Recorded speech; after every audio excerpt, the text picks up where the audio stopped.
turn this on you so everyone can see the lovely and talented Madam Aisha. Okay, and okay, there you are. You can just go ahead and speak. We'll look at you from this side. Yeah, okay. Thank you so much. Good afternoon, everyone. Good afternoon. Welcome to our today's Global Medievalism session. So, my name is Aisha Nasubuga. My role is to introduce our lead presenter today. So, Dr. Richard Nokes, Scott Nokes, okay, is a professor of medieval literature at Troy University, Alabama, USA, and the director of the AI Forward Initiative.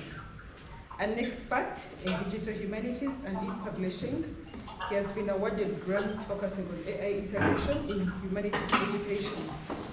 Dr. Nokes leads AI education initiatives, mentors AI-focused interns, and delivers keynote presentations on AI's impact in humanities and education. His work bridges traditional literary scholarship with cutting-edge artificial intelligence applications in academic settings.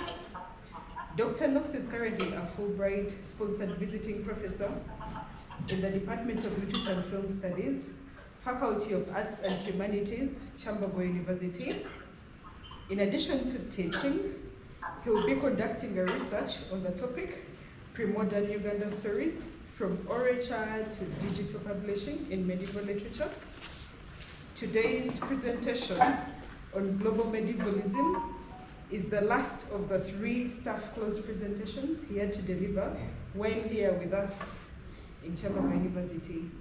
Ladies and gentlemen, join me to welcome our today's presenter, Professor Richard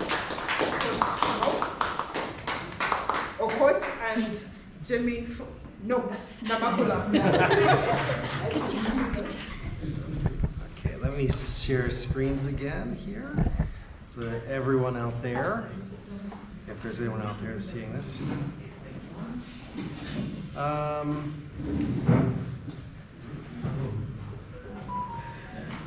I hope this is sharing the correct screen. I think it will be.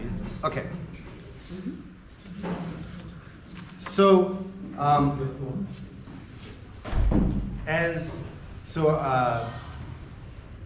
if anyone's watching this after the fact, the in-person group is all friends and colleagues here. There's not a name here, I don't know. This is the last of the topics that was funded by Fulbright for me to come talk about. And we're going to do a student version in 2 weeks, I think. We're going to do that's open to the public. But as you all here know, I was extended an extra 3 months. And so if there are other topics that you think, we have them for 3 more months, there's something we really want to know about, let me know and maybe I can work something up for you if I know something about it. And if I'm totally ignorant about it, thank you. If I'm totally ignorant about it, I will say no. There was some talk. There was some talk earlier about AI and using AI for things. And because I've talked about AI, I just want to talk a little bit about what AI did here. I actually will sometimes use, not sometimes, almost always, when I've written something and I want to turn it into a PowerPoint, I'll ask an AI to give me an outline for that so that I can then send it to Student Assistant to help me put it together. I can do my own PowerPoints, but they always say that mine are ugly, and they are ugly, but that's my style, I guess. So I used it this time, and I just have to tell you, over and over again, instead of just doing what I wanted it to do, it would say, you need to spend all the time, you need to talk about orature. You have to talk about orature. You have to talk about orature. And I kept saying, no, these people know more about orature than I do. I'm here to learn from them about orature. I'm not teaching them about it. So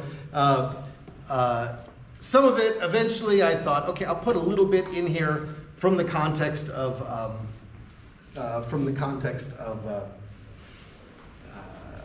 just a touch point for those of you who have much greater knowledge than I do in that area. This is not talking about AI, but this is one of the perils of overly relying on AI. If you don't know what you want to say, it'll kind of try to force you to say what it thinks you should say. And it often doesn't understand audience or has its own biases or preconceived notions. But this is not about AI. Okay. So, of course, I need to thank Kyambogo University for having me here and for hosting us for posterity, since this will go online. People ask me whether we like it in Uganda, and I always tell them the same thing, which is we were hesitant to come because 6 months was a long time.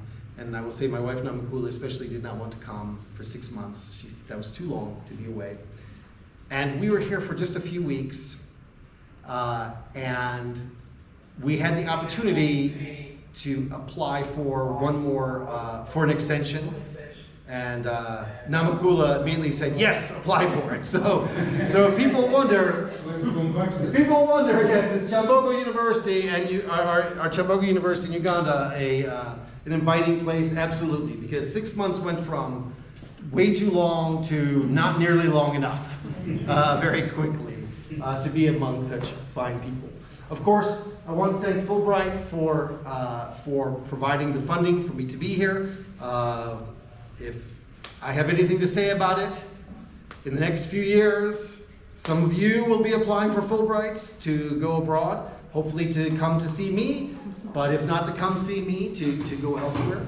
And of course, I want to thank Troy University for letting me be here. And also, by the way, I especially want to thank Troy University for allowing me my extension. Because by allowing me an extension, that means that they lose me through the middle of the fall semester. So it's too late for me to teach the normal in-class courses at that time. It really was kind of them to do that. They didn't have to do it, and I'm so pleased that they did. All right. So on to what we're talking about, global medievalism. This is one of the cases that you sometimes see where almost everyone, certainly everyone in this room, knows what every one of these words means. But sometimes it's like, well, what do they mean put in this order, right? What does this mean in this order?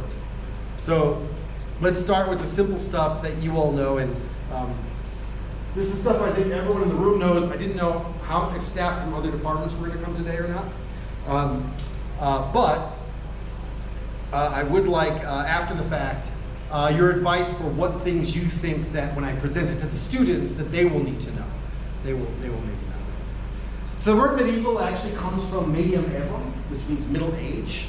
And so when you say the Middle Ages or you say medieval, you're actually saying the same thing. The standard definition that we use in the case of Europe is to say from the fall of the Roman Empire to the printing press. Right? That's really the what we typically do.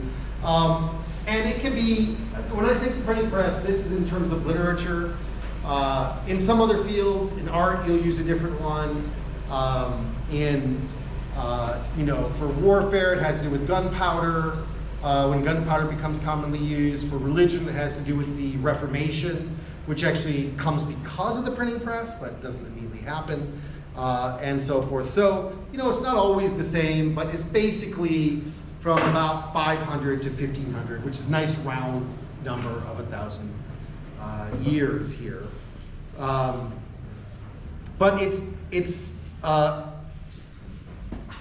complicated. Now, sometimes people like to use the term pre-modern. And I really, Ben just heard me talk about this the other day. I really don't, I don't like to use that term to mean pre-modern to mean medieval for this reason. So the word medieval, middle, literally means it's between two things. And so the definition of middle is already relational to other things, right? But modern also, I think people sometimes misunderstand, modern also doesn't refer to a fixed time period. Modern comes from the Latin modernus. The Romans, 2,000 years ago, called themselves modernus. So modern, we sometimes use modern, we talk about modernity and postmodernism, etc. But the truth is the word modern has been used for thousands of years in some form or another just to mean the most recent time. So the complicating factor of that is, which we're not going to get into what it means in the European context so much, but the complicating factor for that is, well, if we say that the modern era begins in 1500, today will people look back and say, well, this was still the same era as the era Shakespeare lived in? Or is this a different era than that era, right? Myself, I think we're in the next modern age, and we're going to have another name for that, but that's a side topic, right? So the word modern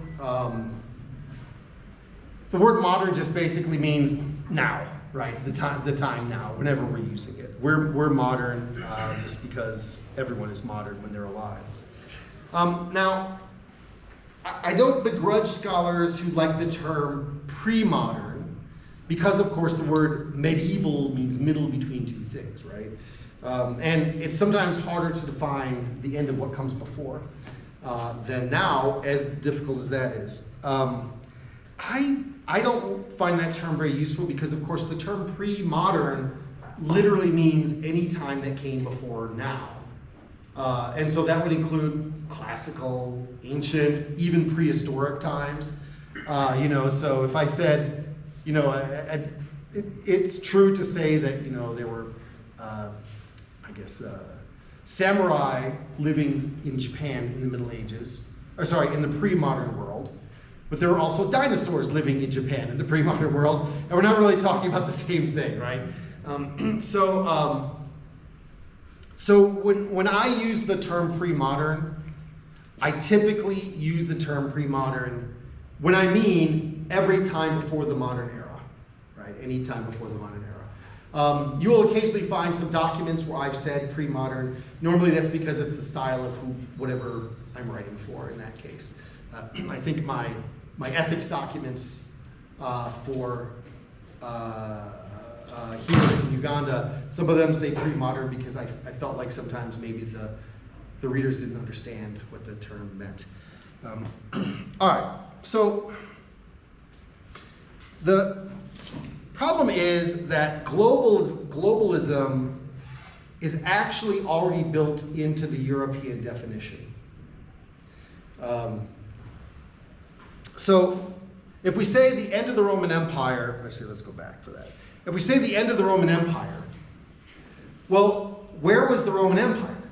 The Roman Empire was only in Southern Europe and North Africa and the Middle East, right? And we could even include, if we want to include not just the Roman Empire in the classical era, but we want to include the areas that were conquered by Alexander the Great as part of the Greek civilization, well, now we're getting out to India, right? We're getting all the way out into the Asian subcontinent. So we've got Southern Europe, large part, Western Asia, and North Africa as all part of that, whereas England, for example, only the southern part of England was ever conquered by the Romans. The north part was never conquered.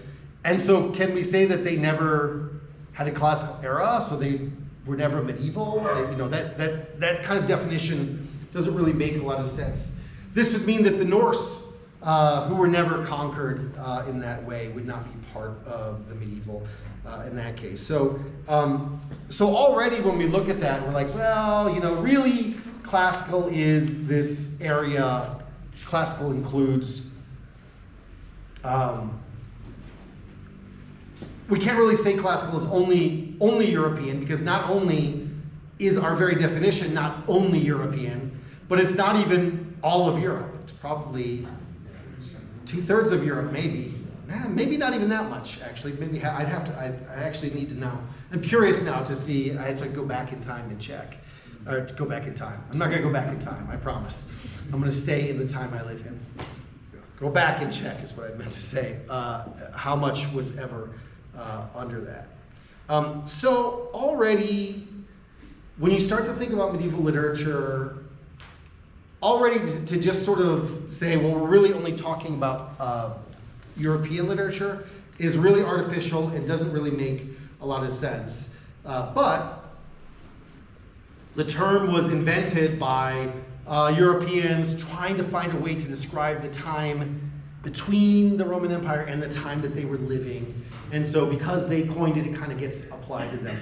In the same way that the term orature gets applied more to Ugandan oral literature than other civilizations, but there's nothing particularly Ugandan about orature, right? Like it's a global concept that as soon as you start to consider it, it makes sense in that way.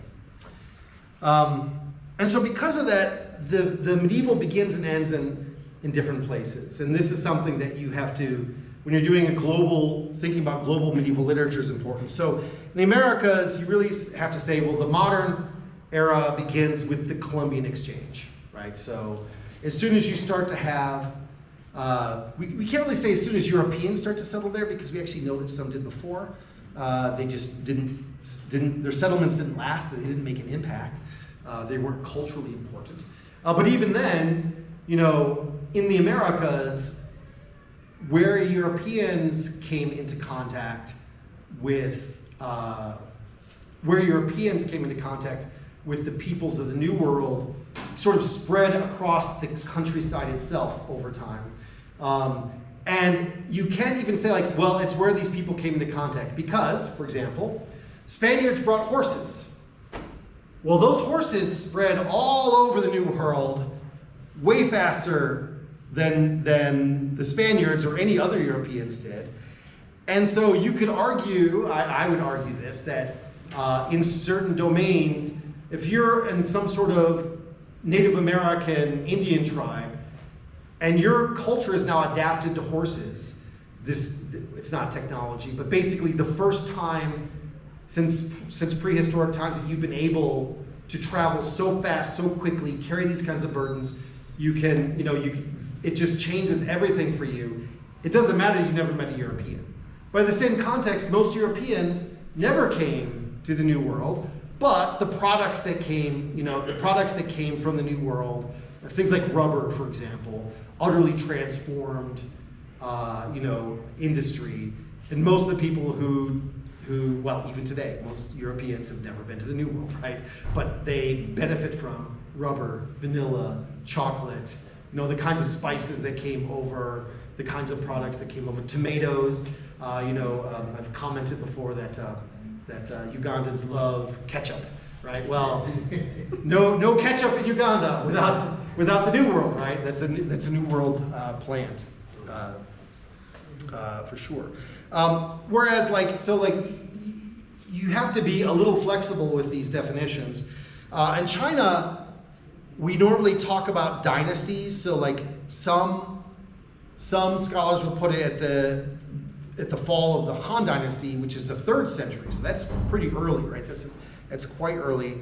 Or the rise of the Tang Dynasty in the 7th century. I tend to do Tang Dynasty stuff and try not to get into the debates about whether the time just between the Han and the Tang were. But because they had these dynastic setups, we usually tend to decide what's medieval based on what dynasty we're in. And so thus we're comparing them. And as I said, it can also begin in different areas depending on the domain, right? So if you are a Native American Indian tribe and suddenly you have horses and it's completely changing your way of life, right? You're developing entirely new traditions around these horses. That's going to affect something different than maybe a century later when suddenly people start becoming literate, right? You might have a century difference between those two things. But we do have to think about those domains. But for literature, there's a definition for the beginning that's pretty nearly universally accepted, and that's the arrival of the printing press. Now, there are some cultures that the printing press, they had versions of the printing press, that weren't exactly the movable type printing press, ideographic languages like the Chinese language. But pretty much we just say, when the printing press comes for literature, that's when you get into modern literature, because it changes the relationship between people and stories and history and these kinds of things. All right, so I do want to talk about this issue. The truth is, English language medieval dominates around the world, and the reason for that is, frankly, money and institutions. That's really what it comes down to. So, to give you I give these here just as examples. So, the oldest of the big medieval congresses is the one in Kalamazoo, Michigan. It's called the this is embarrassing. One's called the International Congress on Medieval Studies, and one's called the Congress on International Medieval Studies. I can't remember. They have almost the same name, just switched around. Anyway, the one in Kalamazoo, Michigan, there's about 2,000 to 3,000 scholars visit that annually, and that's in America. And although they are some people are studying North American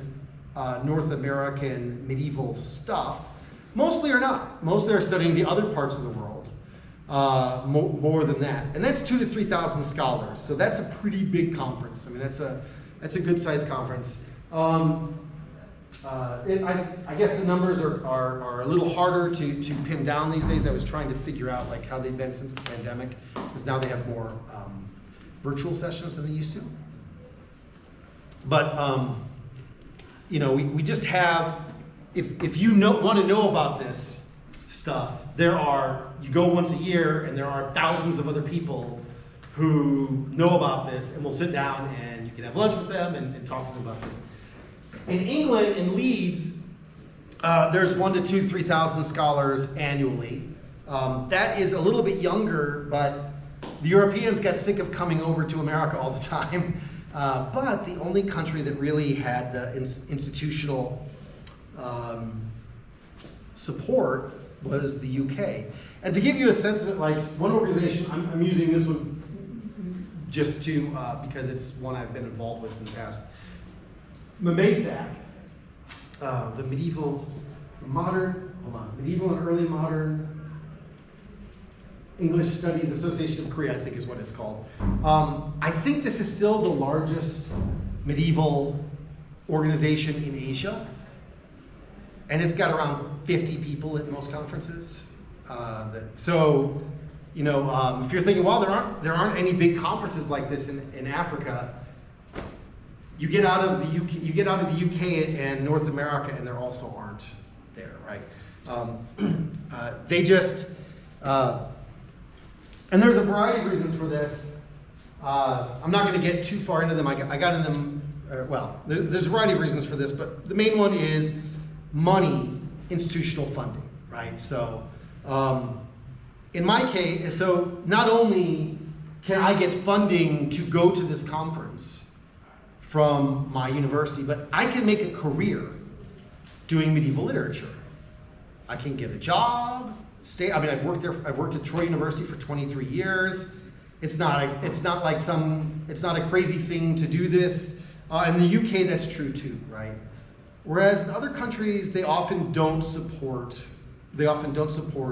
much that's pre-modern at all, and certainly not medieval. The other thing, by the way, even though we're talking about literature, and I'm not going to talk much about this, the other thing that makes actually England dominates in medieval archaeology is because they have an interesting law there. And the law is that if you find anything that's of historic value, it immediately belongs to the crown. Now, that's not unusual. Almost every country in Europe has that law. It belongs to the state. That's not yours. It belongs to the state. However, what England has that others don't is their law also says, however, we will put together a committee, and that committee has to then decide what the value of this is, and they have to compensate you. And so there's a huge black market in medieval artifacts. Huge black market in medieval artifacts, because if you're in France and you find something of even of small value, maybe just $20 on your property, you're a fool, pragmatically, if you tell anybody openly you have that, because the government will seize it from you, right?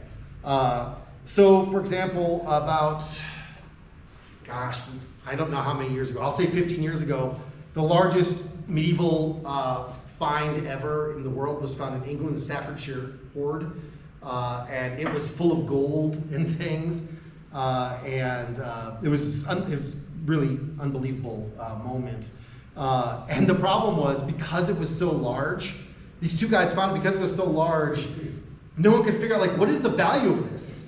It's just unbelievably valuable. So finally they just said, like, well, I think it was like about $20 million worth of gold or something. And then they said, like, okay, two guys found it, you get $20 million and you get $20 million, right? And so if you're in England and you find something, rather than breaking the law and risking getting in trouble, your best bet is to say, hey, I found something, please buy it from me, government, right? And that's, I think, why they dominate over the rest of the world and Europe also, for sure. So we don't, in America, it's more complicated because often tribes will have ownership of some things that we found that are before that time. But because of that, the medieval English language literature is really thoroughly documented. If I were to ask you to sit down and name works of medieval literature, and for those who are watching this, almost everyone here is a literary scholar who's sitting here in this room, I will bet you that at least half, if not, 3/4 of the things you listed are British.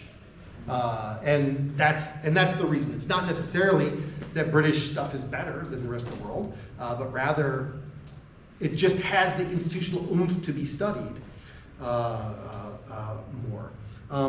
And so because of that, actually, like Middle French is really well covered as a literature too. Why?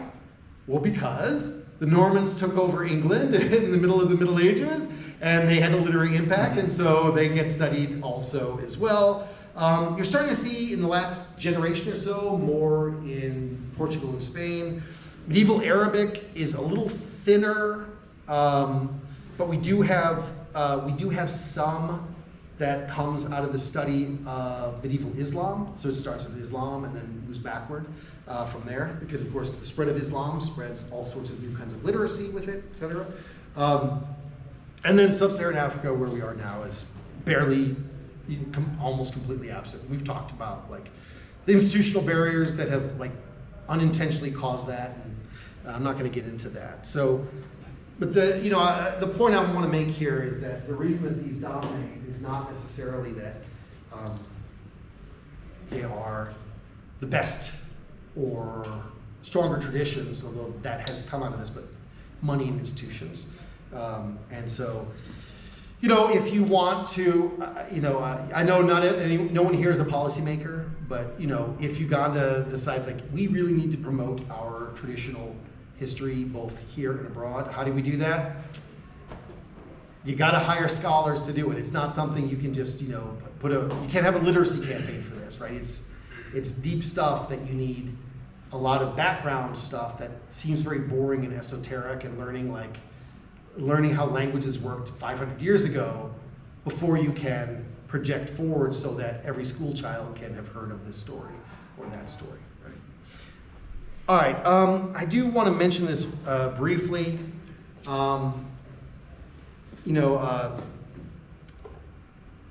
In a lot of stuff, so we do have some stuff, so we do have a lot of stuff in from China, for example, I mentioned too. They're not well studied in those places, unfortunately, because of the Cultural Revolution. In communist countries, medieval literature is generally viewed, anything medieval actually, but medieval literature is what we're here to talk about, is generally viewed with hostility because it's pre-revolutionary and thus could be counter-revolutionary, right?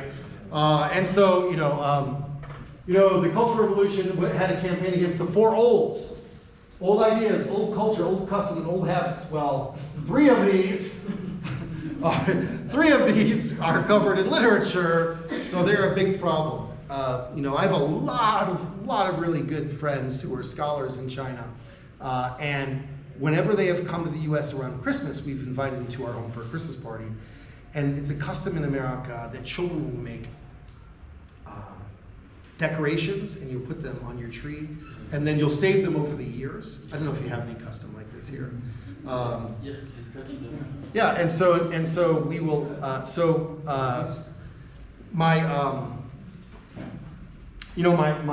My friends were always impressed by this, and they would say it's like, well, this is a very look at this. This is a very looks like you're putting garbage on your tree. Like, well, yes, because my child was 5 years old when she made this. It was 5 years old when she made this, but this is an important part of our heritage. And then they'd be like, well, what family member made this? Like, oh no, my grandmother. That was my grandmother's, and she passed away, and I have that. And having something old, a family heirloom, is like they're amazed by that. They're like, we don't have anything like that because a lot of that stuff is suspicious and so was destroyed, right? They don't have the same kind of family heirlooms.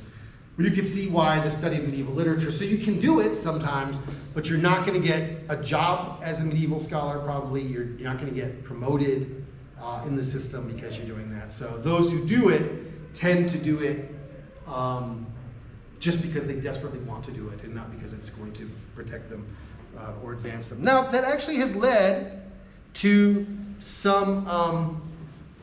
I should mention. I think Mugube heard this before. When I've talked in China many times, and I've only been asked not to talk about three topics. One is don't criticize the Communist Party. The other one is don't talk about religion. The third one is don't talk about anything medieval, which is often a problem for me because that's my, the other two are easier for me. This one's like, well, why did you bring me here? To talk about something else, whatever it is. So if you were to go look at my CV about things I've talked about in China, you might think like, wow, he's an expert in the history of journalism. Like, that was what I was allowed to talk about, But it has actually led to some interesting things. So, I taught in Lithuania in '93 to '94, just as the Soviet Union was collapsing, and it was an interesting time. But of course, the universities were still essentially communist structures, and so there was no one who had studied these old literatures because they were suspect, right? However, there were two ways it came out. One was they had this tradition of song. So if you gathered together, everyone would sit in a circle, and one person after another would lead the group in traditional songs. Of course, this is the 1990s, right? This is not the 1590s, right? And they lead in traditional songs, and everybody knew the traditional songs. Everyone knew that, and we'd be gathered like 20 people. And when they'd come to me, I would say, like, I don't know any traditional Lithuanian songs. They'd say, well, lead us in some American folk songs. So I'd say, okay, well, I'd sing O Susanna for them, or Jimmy Crack Corn, or whatever the songs. I don't know if you know these songs, but these songs, and we would go around, and eventually I would have to start repeating because I'd run out of songs, traditional songs that I knew. Whereas there might be 20 people, each one singing a different song, and they never ran out, and they all knew all the lyrics. So they have this kind of orature culture that sort of was retained, I think, because of that.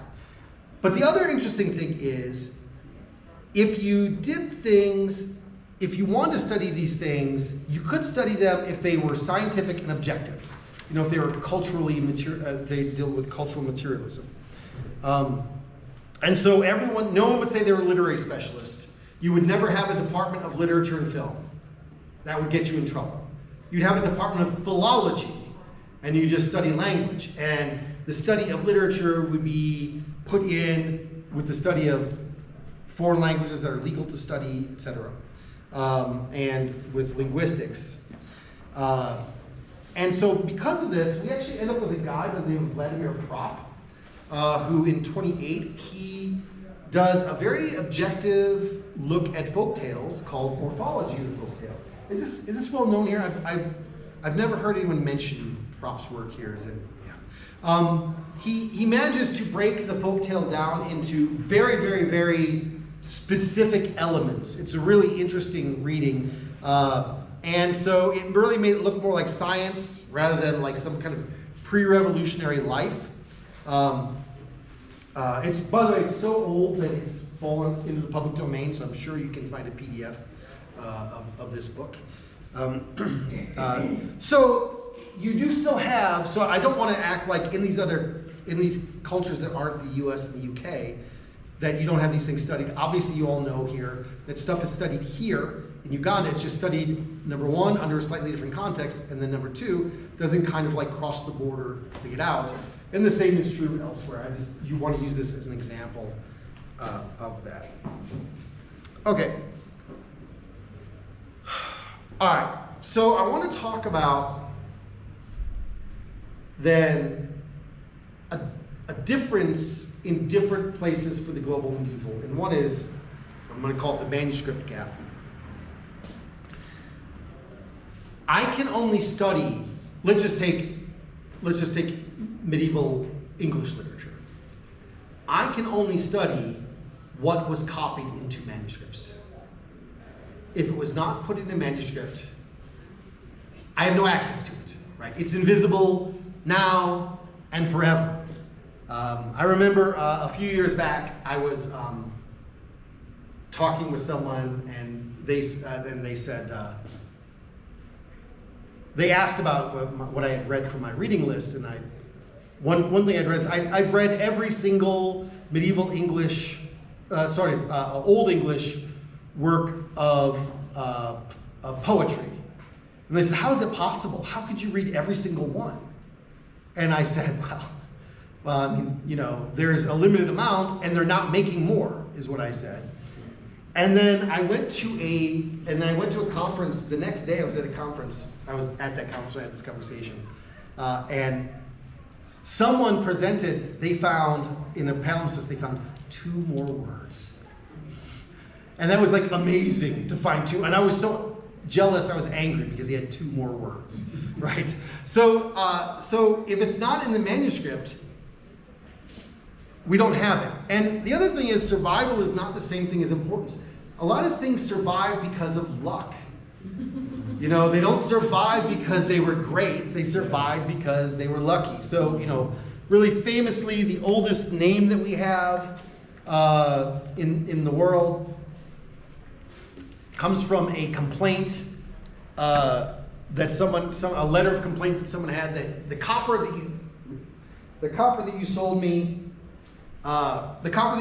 was of really low quality, and also the slave you had deliver it was very rude to me too, right? Well, this person's not writing great literature. They're writing an angry letter of complaint. They're not thinking, I'll bet thousands of years from now this will be one of the most important things ever written. No, they're like, I hate you and your servants too, right? That's basically what it was. That's only preserved because of fortune. We were talking about the Beowulf manuscript just before this.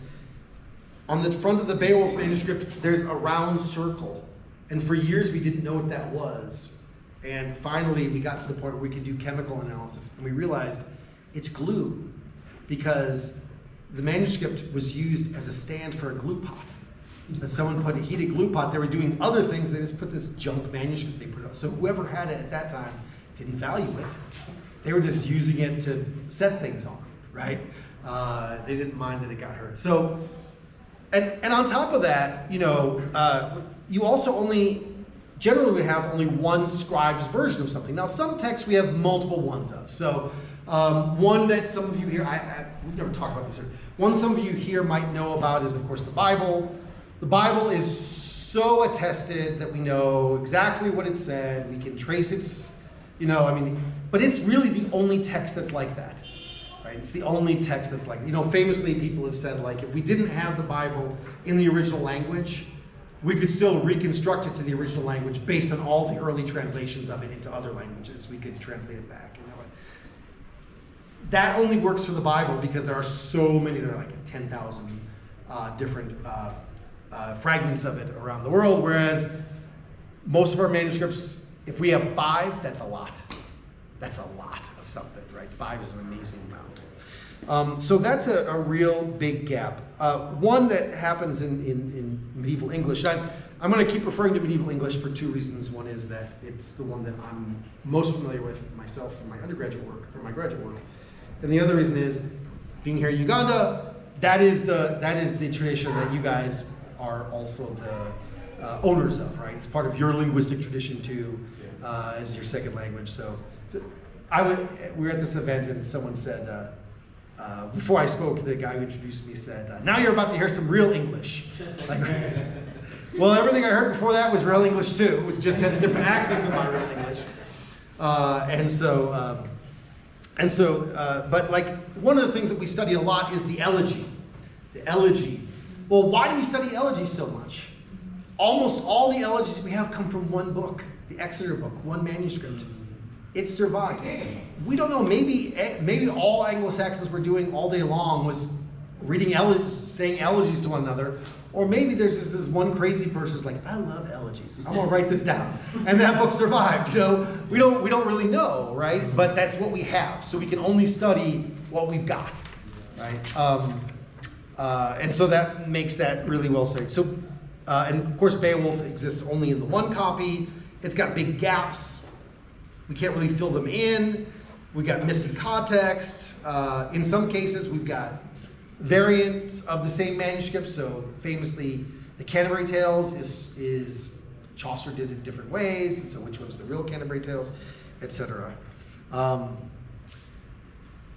So much of the world, including Uganda, though, skipped directly. So the New World, where I'm from, and in sub-Saharan Africa, skipped the manuscript stage directly, right, and went directly from oral into print literature, right? Yeah. You know, in the Muslim areas, you have this kind of manuscript tradition, but it doesn't seem like that had any impact from the Arab traders here in Uganda, so that's not really part of it here. And this is not the only place in the world that has that. So of course, you know, Uganda doesn't have that manuscript gap. The absence of that is a gap in the archive, not a gap in literature, right? In the same way that when we look at manuscripts, we can't say, well, there was no literature about X. Well, no, that literature maybe didn't survive. In fact, we know of some books that existed in the past because there are book lists, but all we have is a title, and they don't exist anymore. And when we look at oral literature, and I'm not going to spend much time on this because, of course, most of you here know better than I do about this subject, but we're looking at oral literature, right? You don't have the manuscript gap, but we have other kinds of gaps as well, right? Like, maybe I didn't hear from that, right? And why is this variant that your grandfather told of this story more, how is that more authoritative than the one that my grandfather told of this story, right? And so that operates in many ways the same way as the manuscript gap does, right? This kind of orature gap. All right, so, because of this, medieval literature has really it's been redefined with the rise of post-colonial theory, but really it's much older than that. Medieval literature has always been sort of like pushing out for more and more, trying to globalize. So we've already got like,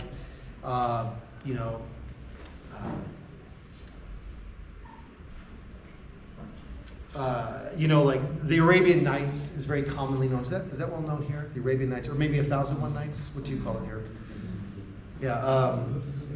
The Tale of Genji and the Pillow Book of Seishonagon out of Japan.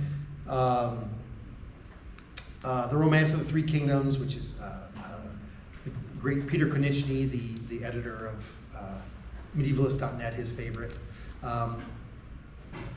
Anyway, there are many of these that have already entered into this. And a little bit out in West Africa, we have the Sundata epic, etc. I'm going to talk a little bit about the Popol Vuh. So some have already entered in. And this has taken a lot of time because, as I said, some places just don't have the institutional support for it. Right? When we talked about digital publishing, we actually weren't talking about doing something really new. We were talking about doing something that you're already doing, but using a new technology so you can do it without too much more institutional support, right?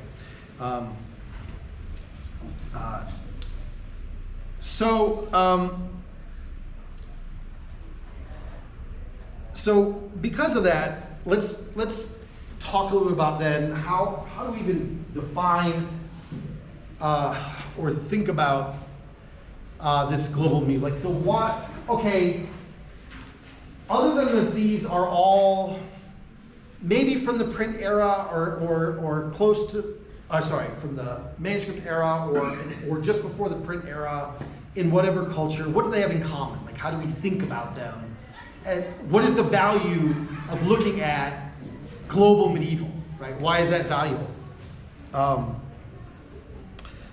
So in order to do that, I want to talk about a couple different methodologies for two different realities that we have. Philology, like if you're doing manuscript research, it's always nice when you're doing research to have insiders and outsiders working on it. Insiders are more intimately aware of the thing. But outsiders almost always bring a unique perspective that there's something you never noticed about it before because it just seemed normal to you, right? You didn't realize, oh my gosh, this is so strange, right?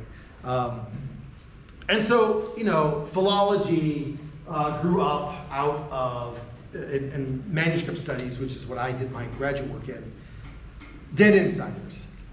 Nobody who wrote medieval English literature is alive today, right? They're all dead and have been dead a long, long time.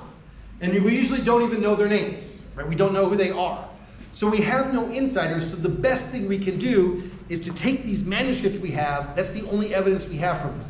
The only way they can speak to us is through the manuscript, right? Now, with orature, and here, like we have here in Uganda, we have living insiders, right? We have living insiders. And so that allows you to do a lot of field work.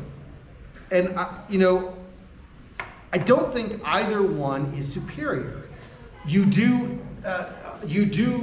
are necessary, and you do as much as you can of each of them. Right? If all you have is the manuscripts, then you study those manuscripts as deeply as you can.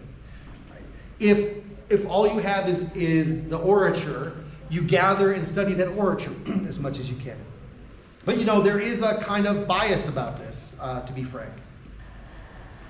So when I wrote my book, the Beowulf in comic books and graphic novels. Wait, is that the title?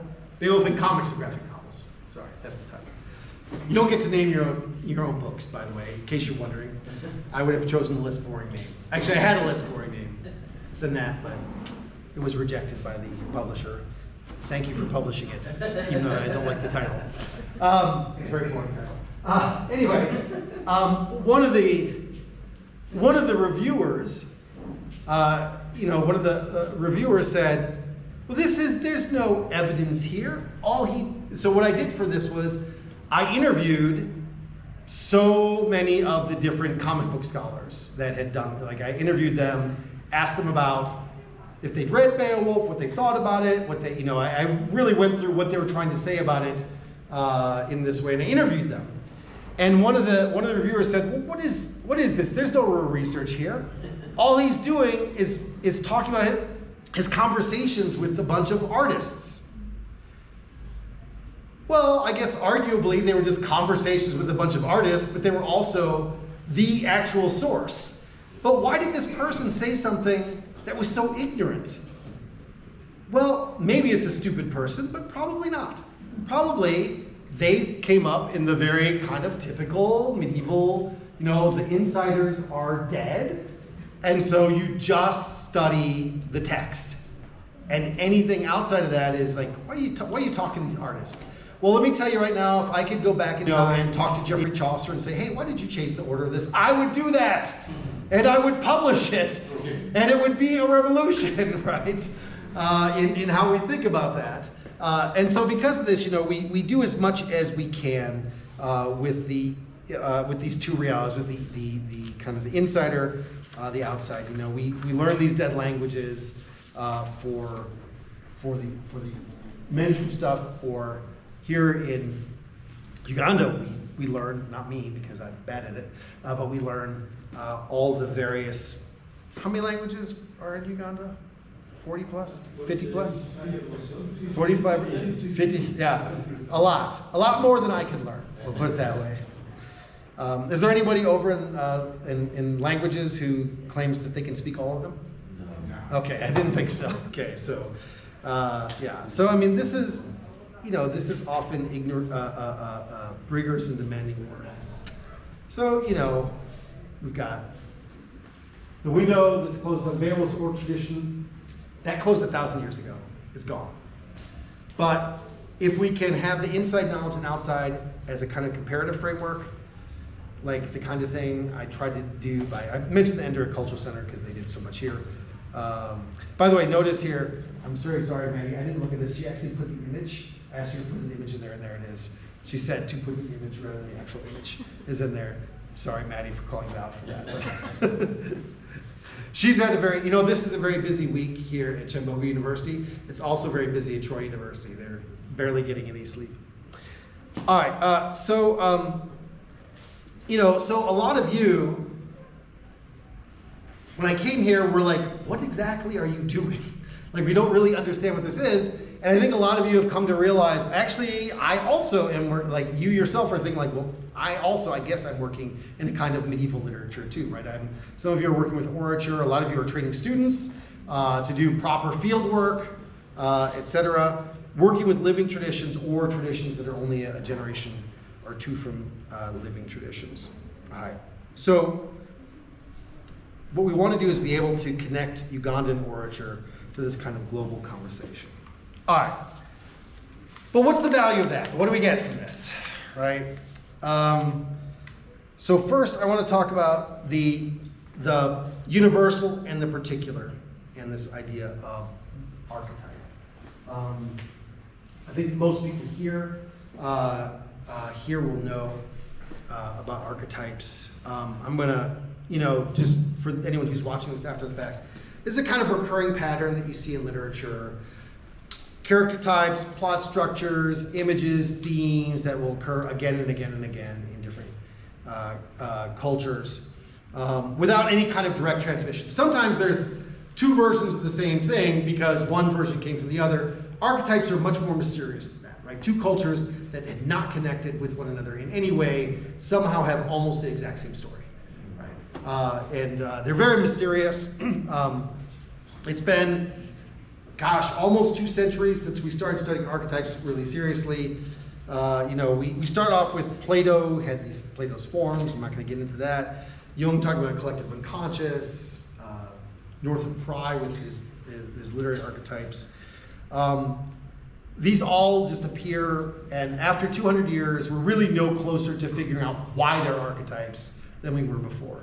When I have a class in folklore and mythology, when I teach it, we always talk about archetypes. And the early people were like, well, there's a scientific explanation. We can figure this out. And the students all are confident, like, well, this is a bunch of mystical hooey. We'll be able to figure this out. And by the end of the semester, the students, we've studied all these different thinkers. And the students are just like, I don't know what the answer is. God? Like they can only go to the supernatural and mystical. So when we're looking at these things, we have to always think about that which is universal and that which is particular. Okay, so let me show you a poem. Magume, don't talk about this poem because you know what I'm going to say about this poem. But on the second day of world literature, I almost always teach this poem. Let me read this poem over you.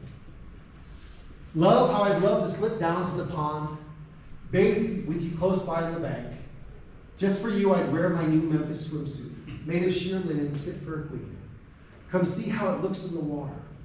Couldn't I coax you to wade in with me? The cool creeps slowly around us. Then I'd dive deep down and come up for you dripping, let you fill your eyes with the little red fish that I'd catch. And I'd say, standing there tall in the shallows, look at my fish, love, how it lies in my hand, how my fingers caress it, slip down its sides.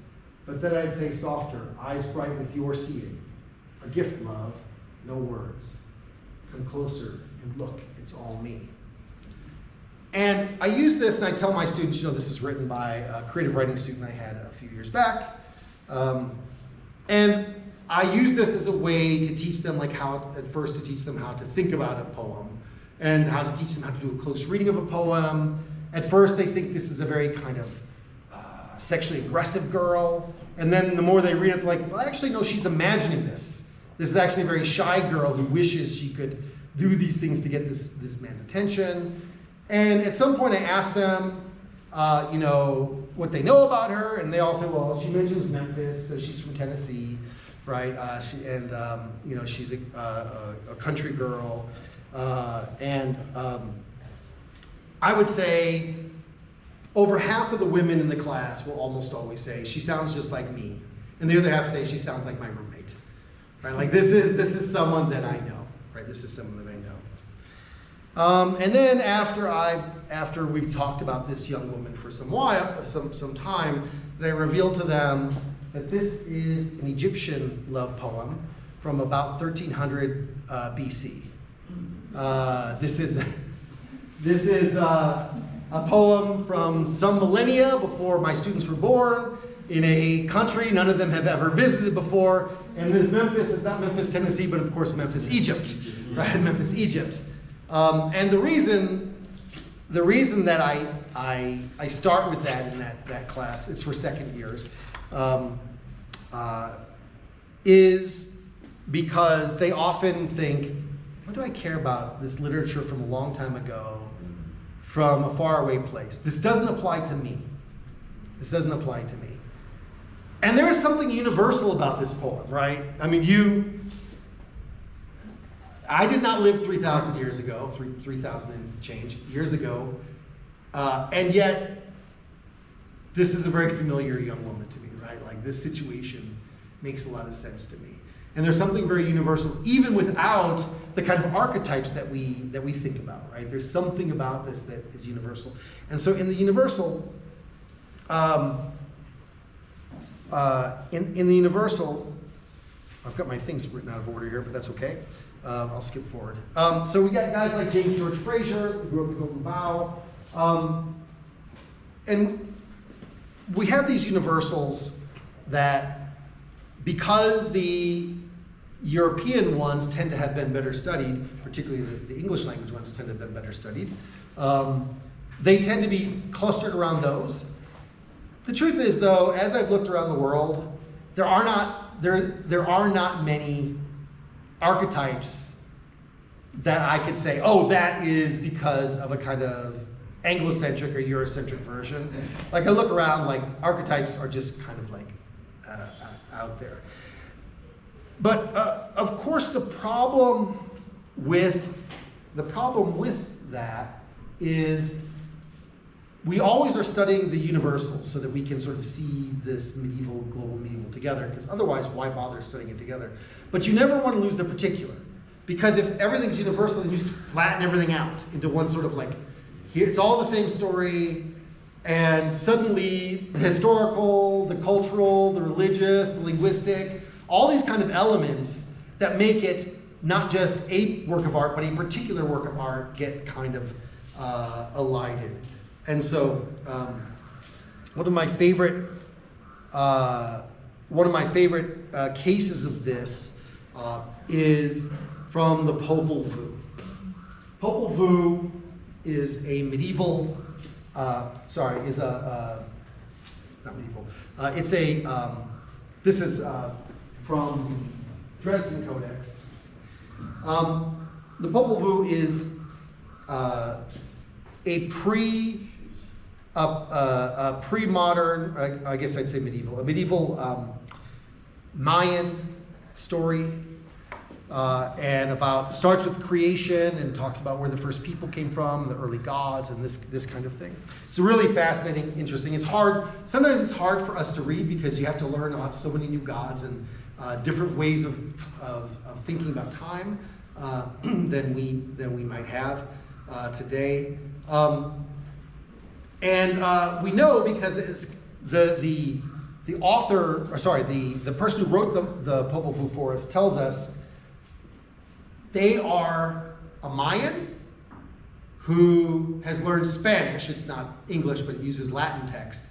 They've learned Spanish, and they have a hidden version of the Popol Vuh written in these kind of glyphs, the glyphs that the Maya use. But then this person also then takes and writes in Spanish, but not translated. They transliterate it in that way. And they talk about writing in Christendom. So this is someone who's living in the modern era. They're copying in secret this book that comes from before that era.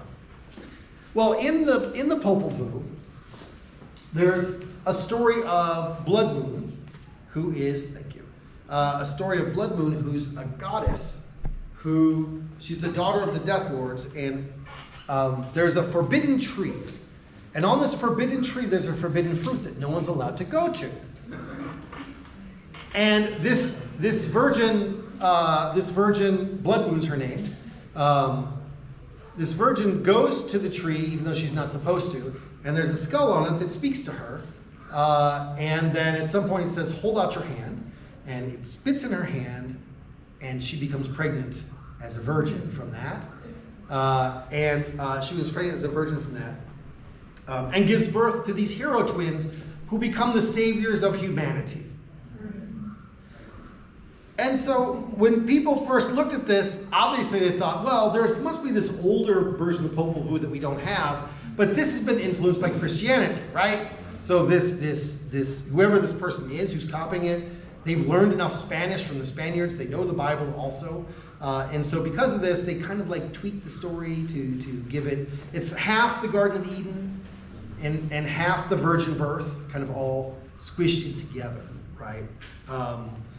And something got borrowed there, and so we don't have the particular. We don't have the particular. However, from centuries before the first Spaniards came. We actually have this story painted on, they use chocolate in their religious ceremonies on the outside of a chocolate cup. And we know that this is the story from archaeological evidence, that in fact it's the story of Blood Moon, who goes to the forbidden tree, and there's a skull and spits in her hand, and she gives birth to these hero twins who become the saviors of humanity. Now, we could maybe argue, well, maybe they have a historic memory of the Garden of Eden, right? So maybe that's why.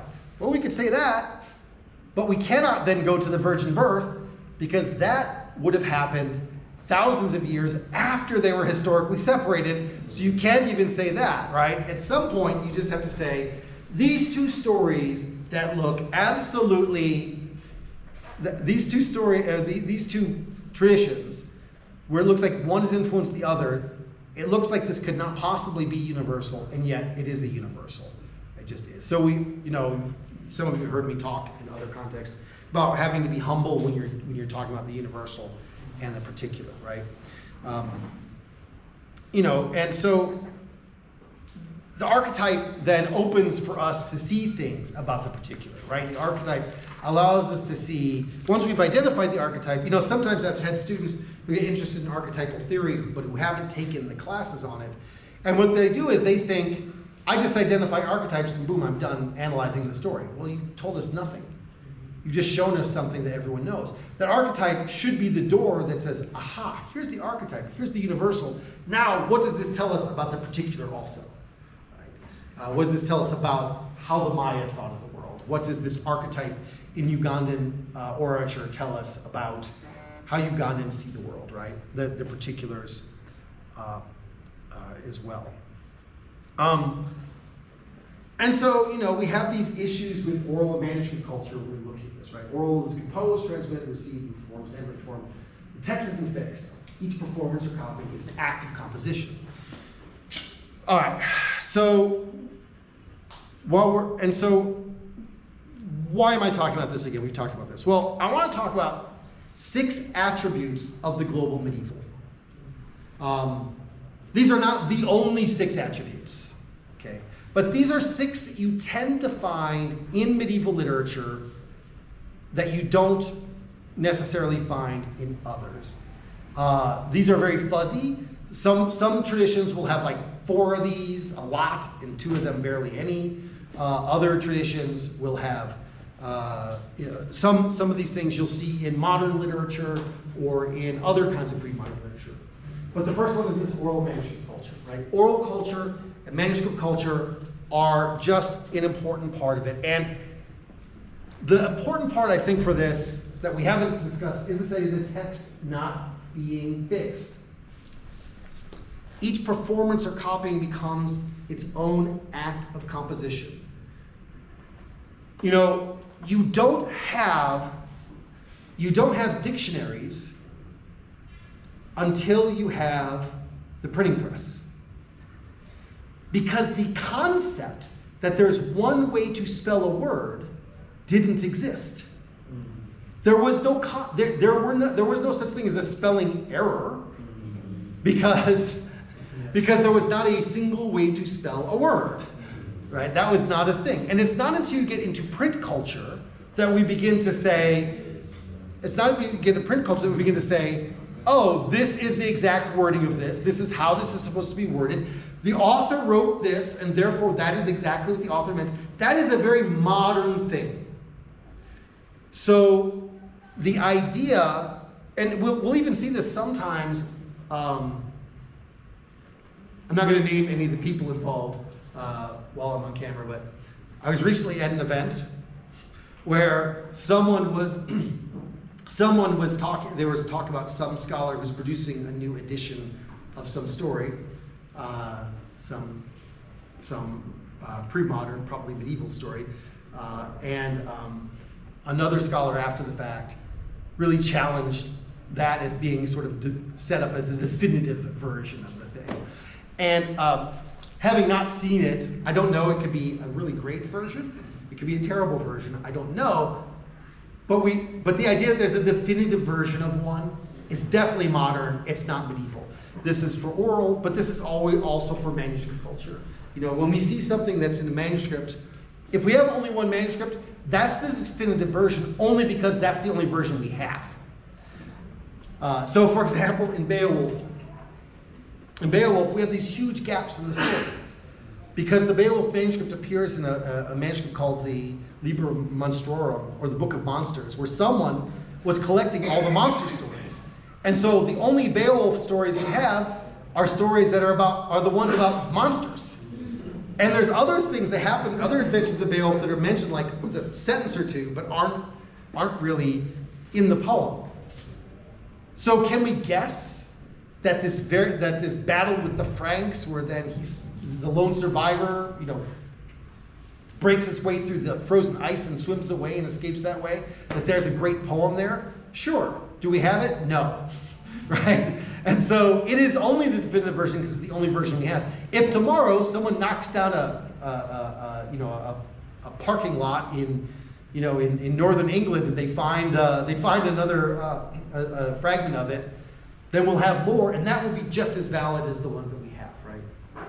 So this is one I noticed everyone was immediately reacting to this. This is one that you immediately are like, yes, we recognize this immediately, right? But I will tell you that a lot of scholars, especially Western scholars from the modern era, they don't recognize this. And also, I would say, not just scholars, but like in popular culture, people just think there's a definitive version of something. There's one version, that's the other one. Every other one is a corruption, which is a very modern way of thinking. Another one is religious cosmology. You know, we in the moderns tend to set up things that are sacred or supernatural as being in some way compartmentalized from the rest of life. Right? But the idea of a secular literature, that is a post-medieval invention. Frankly, that's pretty far. You don't even get like Gargantua or Pantagruel until pretty far in. And so I would argue it's not even early in the modern era that we begin to have this idea that there is a literature that is secular. Now, are there literatures that cover secular subjects? Sure, of course there is, right? Like, there's books of law, right? There, this kind of thing, right? But the idea that they have some kind of supernatural agnosticism, that there isn't behind them God or the gods or the ancestral spirits or whatever the thing is from that culture, right? That is definitely that's going to be different. So you've got Dante's whole universe is theological. You know, you've got the Zoroastrian cosmos, you've got the Islamic cosmos. You know, it's funny when you read 1001 Nights or Arabian Nights. There are things that happen in there which, on the one hand, seem very non-Muslim, but also very much assume that cosmos, right? And so when we're looking at these things, this is something that we want to look at. And so my suspicion is, when we look at pre-modern Ugandan literature, I would actually argue that modern Ugandan literature also, there is very little that is secular in modern Ugandan literature. When it tries to be, it still fails to be that. But, so like I said, these things are not only in the medieval, but they're hallmarks of the medieval, this kind of idea of religious cosmology. Kinship and kingdom. This is very important in Uganda still, right? This is very important here. This is not very, so let's take America, the United States, which does like the big funding of medieval literature. Not important in America, right? Your kinship is far, far less important in America than it is in most of the world. And Americans do not hold much to kings. We'll put it that way. Creedalism, you know, creeds are important to Americans, but that's a different thing, right, than your king, right? You know, some people in Uganda have talked about here occasionally, some people said, like, well, there was this moment of corruption that seems to have been motivated less by I am greedy and want to get money or power, and more by I have a clan loyalty that's more important than the other thing, and therefore what looks like corruption is really me trying to be loyal to my clan. That is very common in the Middle Ages, right? That's very, very common. So for example, you know, in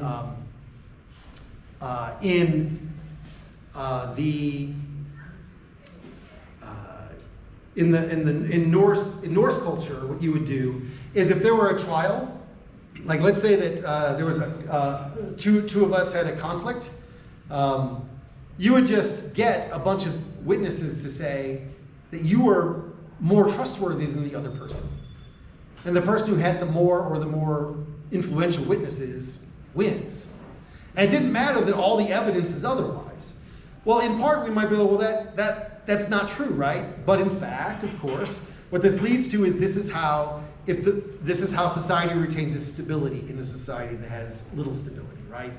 Because we can say these things with our modern structures that we're like, well, that's bad or that's evil or what have you. But when you don't have police, when you don't have jails, when all you have are these kinship structures, those are kind of central to how your society works, and therefore those are central to how the stories work. Right? Those are central to how the stories work. Formulaic composition, right? Obviously this is all pre-modern literature. This is not just medieval literature, but we see this heavily in medieval literature. So, when we say like, well, every time you're telling the story, you're telling the story in a new way, right? But there are still certain formulas you have to follow, right? There are certain formulas you have to follow. So if I want to retell the story of Chintu, and Nami, instead of him having a chicken, sorry, don't make fun of. I'll make fun of your pronunciation next. I'm going to put the hero twins, Ishpalanke and Hunupu 1 on there, and we'll see how you pronounce them. Anyway, like, so if I'm telling the story about Chintu and Nambi, and instead of him having a chicken, if I decide he didn't have a chicken, he had he had a robot, a robot servant. Does that really fit the pattern exactly right? We might at that point say that that's violating the pattern in some way, right? And so because of this, it's not just the compositions are not arbitrary. They're not arbitrary. They all do fit into certain formulas. And we've had scholars who study particular formulas. And what's interesting is, of course, although types of formula pattern, on a meta level, formulas follow formulaic patterns. Each society's own formulas are essential to them. So for example, I think Bamajaraki might know this because I mentioned this online the other day. But one thing I realized that sometimes, especially students, struggle to understand me is partly, of course, my terrible accent. But the other thing is because there is a formula to Ugandan public speaking styles that's very different from in America. And so, so it's very common in public speaking for me to pause before the last word and then in a downward tone give the last word and sometimes have what before it. So I might say that an important element of medieval literature is formulaic what? Composition. Like that style, and I think sometimes students will have trouble understanding me because I don't stop and do the last word, and they think, well, that sentence ended, right? Which is, they don't talk that way, but in a kind of formal way, they do talk that way. Why? Because that is the form, right? That is the formula, right? And that's what they're expecting. And when I come in and talk like I'm doing now, I violate the formula, right? I violate the formula. And so even though there are different formulas and the particulars of them, the formulaic nature of it is not only that. The community as the audience. This really begins a couple hundred years ago. So it's not all through the modern literature, but like there's this kind of alienated protagonist who's disconnected from the world, this Byronic brooding figure, or in my culture, this cowboy who's out there in the wilderness, taming it alone, and he's his own law because there's no other law. Like this kind of thing is very, very modern, right? You don't really have that. You have to act. Why are you acting? You're not acting just as an individual. You're acting on behalf of your family. You're acting on behalf of your clan. You're acting on behalf of your kingdom. You're acting on behalf of something else, right? I live by my own law. That is a very, very modern thing. It's very individualistic. We don't see that very often in these. Now, we do sometimes have the occasional, so I don't want to go too far because, of course, sometimes there's this story where, like, so-and-so left his home to go out and make his fortune, right? That's a common formula you'll see. So go out and make his fortune. But as things go on, it cannot be just, I serve myself. Right? Ultimately, even when I make my fortune, if you think of those stories, when they make their fortune, they come back with bags of gold or whatever. In the thing that they did, they got the bags of gold because they defeated an ogre that was menacing an entire village. And now that village, they've actually worked on behalf of that village, right? So it can't just be like, I get for me and that's it, right? That's not enough. And the last one I want to talk about before we get into discussion, and I hear from the experts here in kinds of medieval literature I'm less familiar with and trying to become more so while I'm here, is cyclical time and the authority of the past. Linear time, I don't want to go too far with this. I don't want to go too far with this because, linear time is, we do have linear time in the past, right? So you could say like, this kingdom began at this time, and then this kingdom attacked this later time. This Kabaka ruled before this next Kabaka, before this next Kabaka, right? So we don't want to say that there is no concept of linear time. But the idea of linear time really, really, really gets promoted in the modern era. And some of you have heard, we've talked about this before, I think informally. Railroads actually are one of the main things that do this, because before that time, you would say, what time is it? You'd look up to see where the sun was, right? Well, the problem with the railroads was suddenly you had communities that were very far distantly connected now, and you had to know the train's coming at 11:20. What time is 11:20? And railroads kind of forced us, we started having time zones and things like this. I had actually yesterday at Kyambogo University, I had a sense of this because the main building there burned in 2022, is that right? Anyway, not long ago, it burned. And they rebuilt part of it, renovated it, pretty major renovations, really. It looks like it was, on the outside it looks like it's been there for 100 years. On the inside it looks like it's been there for 2, right? In some ways. But you can see the structure of it is very much that older structure, right? And we were talking about, on top there's a kind of steeple or bell tower. Yes. And one of the staff there said to me, oh yeah, there's a bell up there. I asked if it had been at one time a chapel. And she said, no, it was never a chapel, but like that was the bell tower where the bell was up there. She goes, and it rings every hour on the hour. Yeah. And then she stopped and she said, oh, no, I don't think it does that anymore. I guess it doesn't do that now that they've rebuilt it. And so what we're seeing there is the idea that everyone needs to have the same time. The bell needs to be loud enough on top and everyone knows it's the time to go to class or to get out of class or whatever they're doing, that has to be there. Why didn't they rebuild that? The same reason that in my university, we have a gigantic clock on the side of one of the main buildings that has always worked badly. And it broke a few years back, and it's just, they've never fixed it. Why? Because everyone has the exact same time on their phone, right? It's not just we have watches that operate, but now our phones are constantly being updated so that everyone is within a millisecond of the same time as everyone else.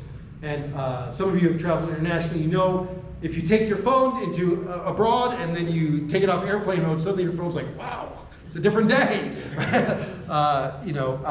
This is really a modern thing. And so cycles of things happening that don't follow what we think of as modern cause and effect. Often you'll have things that are caused, if I can use that term, by something that happens later in the story. Or I mentioned in the Popol Vuh the hero twins. Those hero twins are the second set of hero twins. What happened to the first set of hero twins? They were killed by the death lords, the gods of death, and their bodies were buried.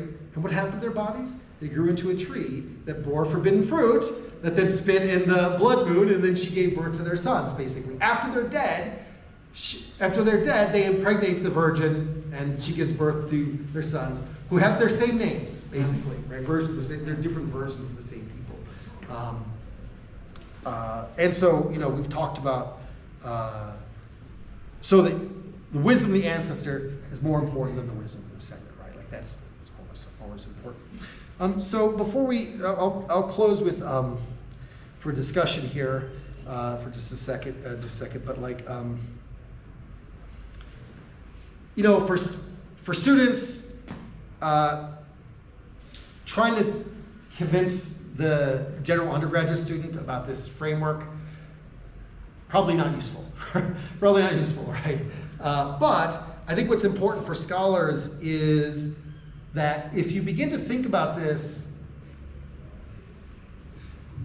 there's a way of thinking about the medieval that is frankly a pretty colonial way, right? Like, here's this culture of this other place and time, and it's not about us, but we share linguistic heritage with them, so there. Well, this is true in America, right, too, right? Like that non-global medieval literature, the European medieval literature, that stuff didn't happen in America, right? Not where I was born, not where my grandparents were born. And so that really, we could argue that that's part of our colonial heritage and a colonial imposition on us. But I think rather, more importantly, when we consider it properly, we realize it's actually part of a broader global canon that doesn't belong to one people, right? And so this trade-off of that is that we have to be able to say, like, this story that I heard from my great-grandfather here in Uganda, that's really kind of also part of the heritage of other people who've never been to Uganda. In the same way that some British person can't come in and say, like, well, I follow King Charles, therefore my take on the Canterbury Tales is smarter than your take. No, it's not right. Like we all are able to own this. And it really all opens up for all of us lots of opportunities to do our scholarship within this. So anyway, I want to open it up for discussion from you all. We know a lot about this. I think we're the only ones on here, so I'll just leave this. Up here.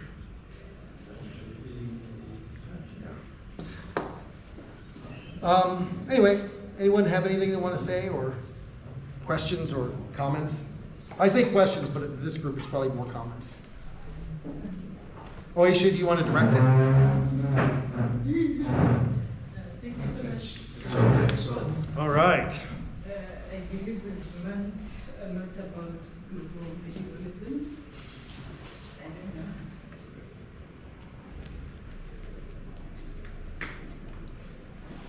Okay, thank you so much once again, Professor Scott. I believe we are now going to open up the Q&A session. If you have any questions about the presentation, now would be the perfect time.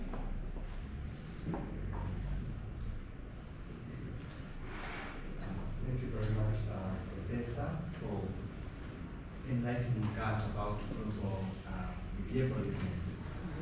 There is a lot that I have picked from this talk.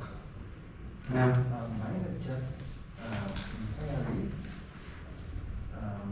that I need to be enlightened on.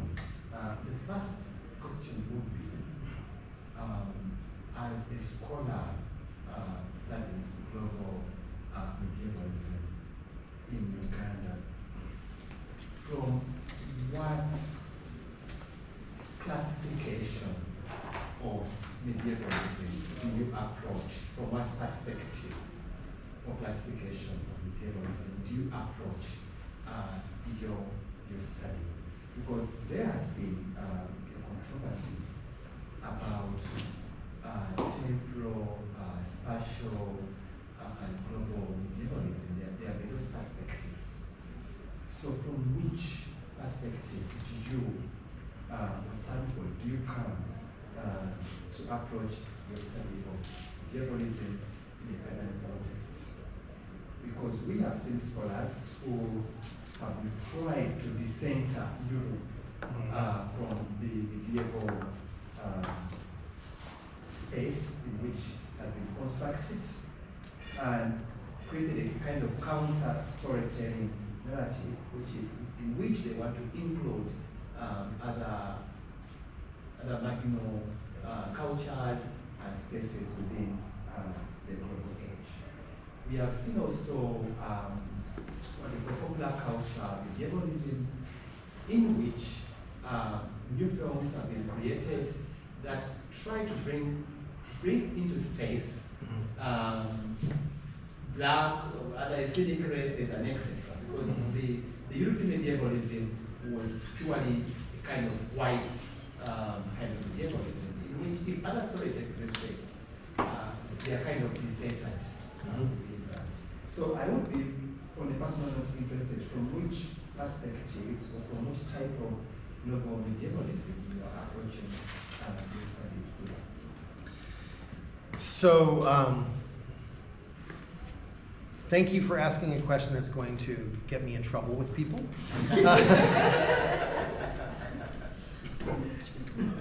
So, let me begin by something which I know will be controversial in this group, and probably be controversial with others who watch this later. I actually reject post-colonial literary theory almost entirely. And the reason I reject it almost entirely is the very idea of colonialism has to do with what is your relationship to Europe? If you're colonized by any non-European peoples, that doesn't count. The only, and so it is actually, I would argue, you're really getting me in trouble. I would argue that the more racially problematic view is the post-colonial view. That is the one that says all that matters is what happens in Europe and in your relationship with the Europeans, and the rest of it doesn't matter. I don't accept that. And so when you say we have to decenter this kind of storytelling narrative from Europe, in my mind, it's already decentered because I don't care that much about Europe. Like I study the literature a lot because it's part of my global heritage. But there was a thing that happened I saw today, someone posted something online where Donald Trump said something to Prince Harry, right? Said something about Prince Harry, and someone's like, how dare you show disrespect for him? As an American, I'm like, how dare you show him any respect? I don't care about him. He's just some idiot from an inbred family who married a not very talented and terrible actress. Like, why should I care what he thinks? I have no interest. Namakula here is very upset with what I'm saying here. Right? So much backlash from that. I'm going to get a lot of backlash, and you know what? I'll take it as an American. I don't care about Prince Harry. I don't care about King Charles. I don't care. I really don't care about their opinion. And I know this country has a lot of Anglicans. He's the defender of, not of the faith, but now of faith, because he's rejected the faith, right? I don't care about that kind of thing, right? So because of that, for me, it's actually pretty easy to decenter Europe because, I look a lot like Europeans, and I share some cultural presuppositions that Europeans have, and certainly the ones I come from, often, not all of them, but often have their heritage from there, but I share those same cultural presuppositions, other cultural presuppositions with other peoples around the world. One thing that's been very much a relief for my wife and I coming to Uganda is that Ugandans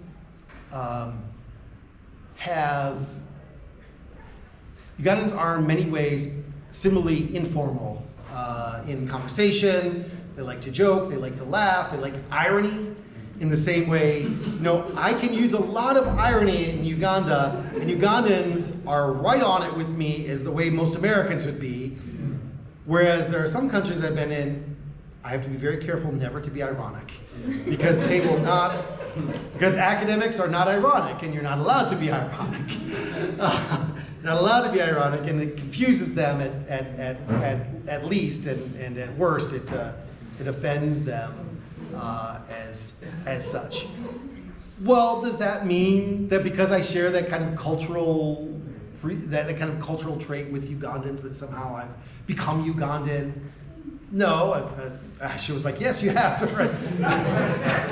thank you for that. But so I'm actually, how do I say this? I'm against the project of decentering the literature from Europe, not because I think Europe's the center, because I never thought it was the center.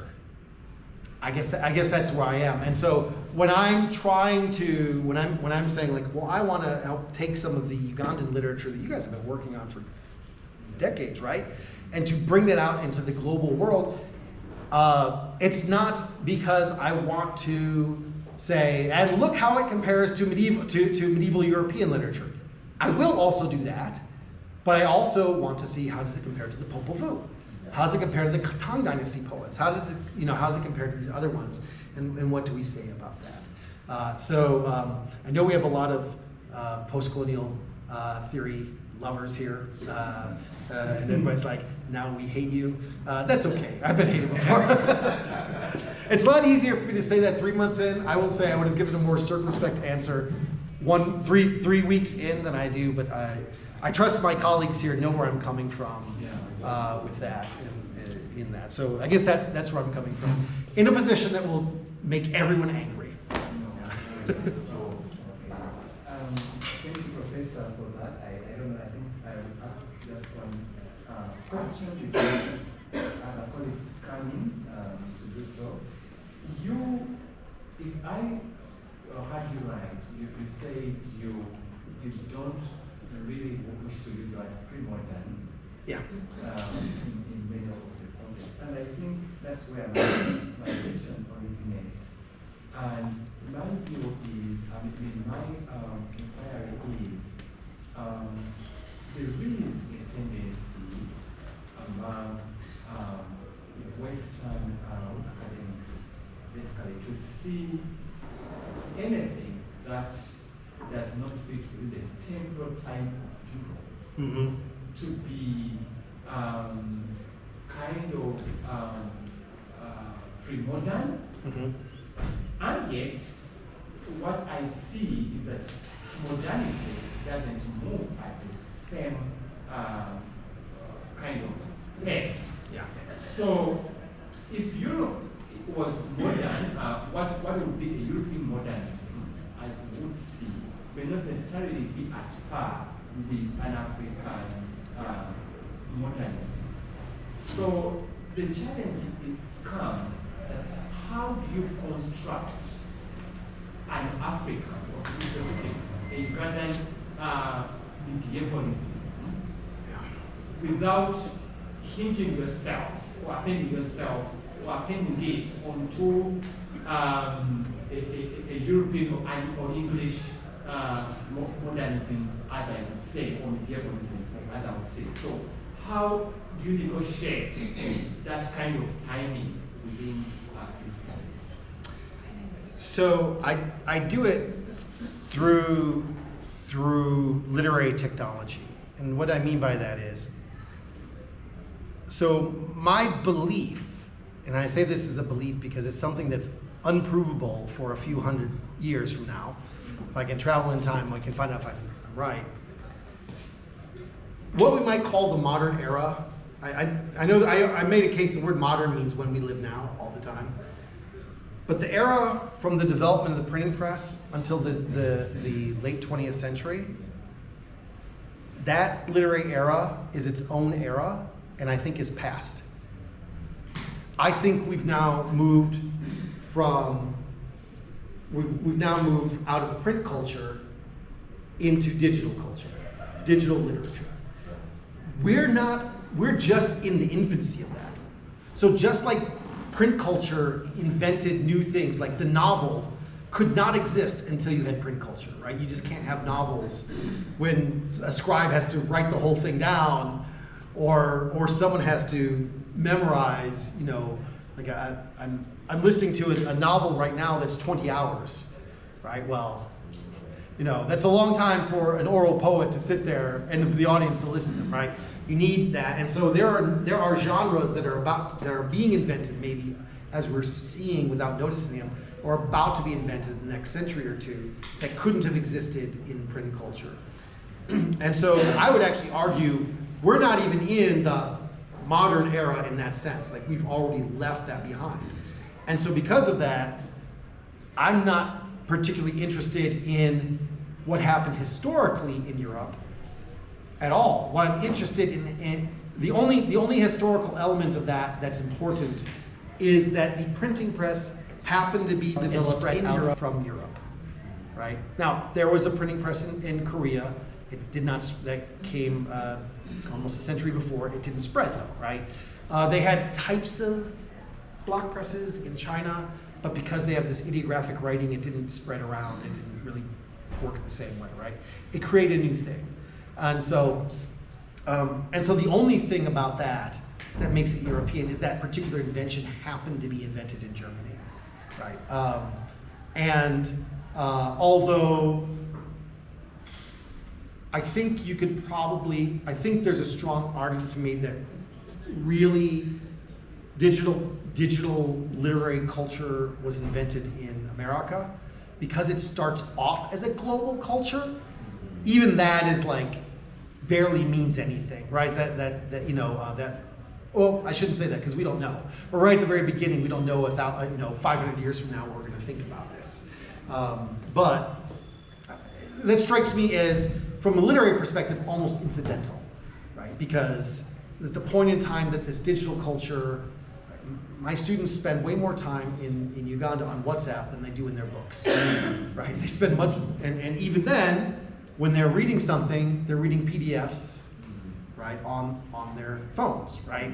And so because of that, if we're gonna say, well, theoretically in the 1970s was when Project Gutenberg was being put together for digital culture in America, that's true, but it wasn't like in the 1970s that had spread around, right?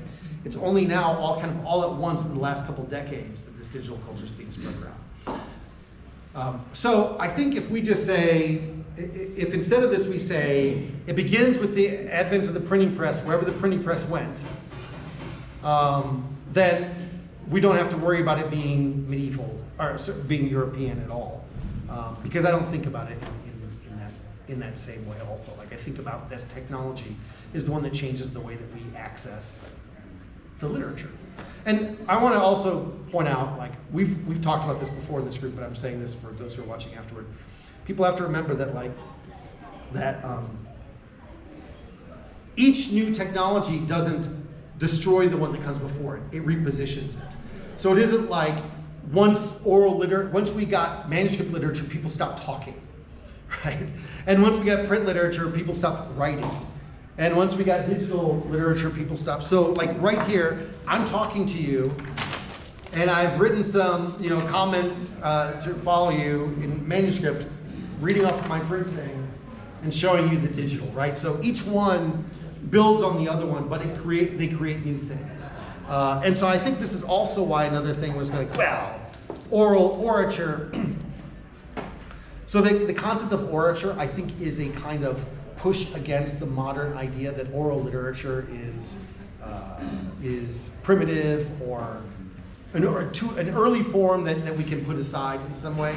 But the truth is, for medievalists, we never thought that. So not just medievalists, like classicists. Like if you said to a classicist, oral literature doesn't mean much. They'd be like, shut up. Like, here are these great people from the past. So I guess that would be my long-winded response to that is, I don't even put it now. I never put it according to Europe. I put it according to the printing press, per se. Not much rocky. Thank you. Thank you for very passionate and comprehensive and indeed insightful. I think this is good for me, even the project I've shared with you. A project which will be published and will be well regarded, I'm confident. Indeed. So I just have maybe three issues. One, so yesterday in the seminar, when the students were presenting, they are pitching their proposals. I think there came a point where now we're talking about something I think we learned from the aspect of cultural competency in science. And so now in your presentation, you asserted that both insiders and outsiders are important. I felt that was very intriguing. So how do you then marry out into the idea of cultural competence? If both insiders and outsiders How do you what that? how do you bring in the cultural competence in that event, in that respect? So the truth is, like in manuscript culture, medieval studies, it's hard because no one has, all those people are dead, right? And so there's no one who has true cultural competence. So the best you can do is bury yourself in understanding their language, understanding their religion, understanding, that kind of thing. That's the best you can do. To be personally as culturally competent as you can be, and that's limited, right? When you have opportunities with the kind of living literature or living orators we have here in Uganda, you start off with people who have cultural competence, right? They know the language very well. They're insiders, and as the scholar, are you basically asking what you do? How do you do that? Is when you're the outsider, how do you handle that? Yeah. First of all, you have to know, number one, that you don't know. You have to know you're coming from the outside. And so because of that, you always have to have this kind of heuristic of humility, as they sometimes say, right? You have to say like, okay, that's interesting, and I see something there, but what do you see? What do you see in this? What do you think about this? Because there are going to be implications of things that you're going to miss, that someone inside will get.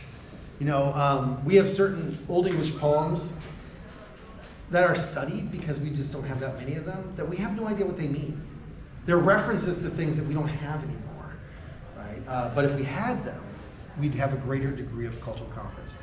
By the same token, we also have to understand that even as the insider themselves don't have complete cultural competence, right?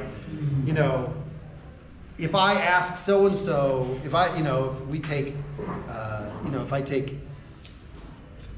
6 scholars here, you're all scholars, or 5 scholars here, and I give you a story and I ask you to really dive into it, there's going to be some point that you guys are going to start debating about it, right?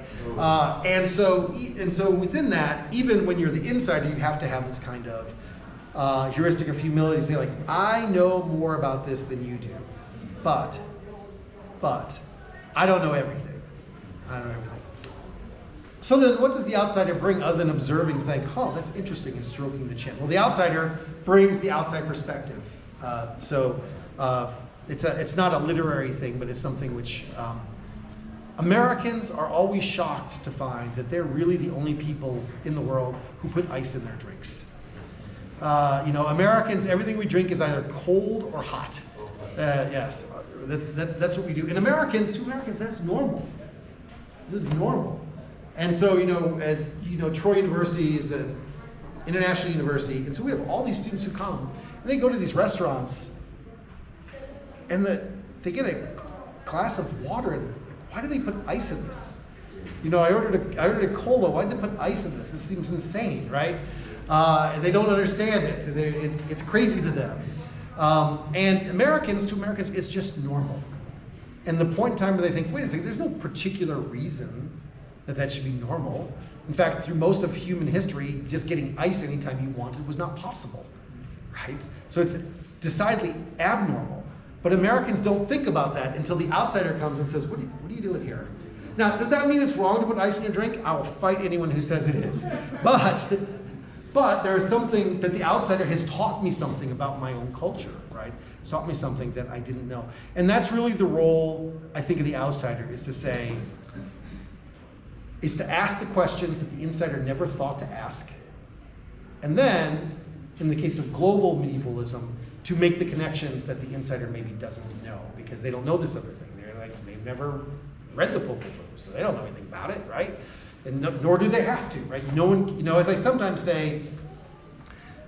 like to say, like, let's imagine that we're just going to take European literature from 500 to 1500 AD. 1,000 years of literature in a whole continent, and you're supposed to be a specialist on the whole thing? Like, that's crazy, right? I went to grad school with a guy who's doing his work on beat poetry. Like, okay, so 10 years of poetry in one country, and I'm doing 1,000 years of work across a continent? Like, come on. There are two different sizes of cannons. They're not even, and then, first, if I master that, now I'm also supposed to master all the things in the whole world at that time? Of course not. That's ridiculous, right? And this is, I think, where the heuristic of humility comes in. Knowing you can only know as much as you know. You can make the connections, and later on someone's going to come and maybe correct you, or more often than correct you, say, have you thought about it from this perspective? Or, you didn't know about that. Here's the thing which will change your perspective on this too. And so because of that,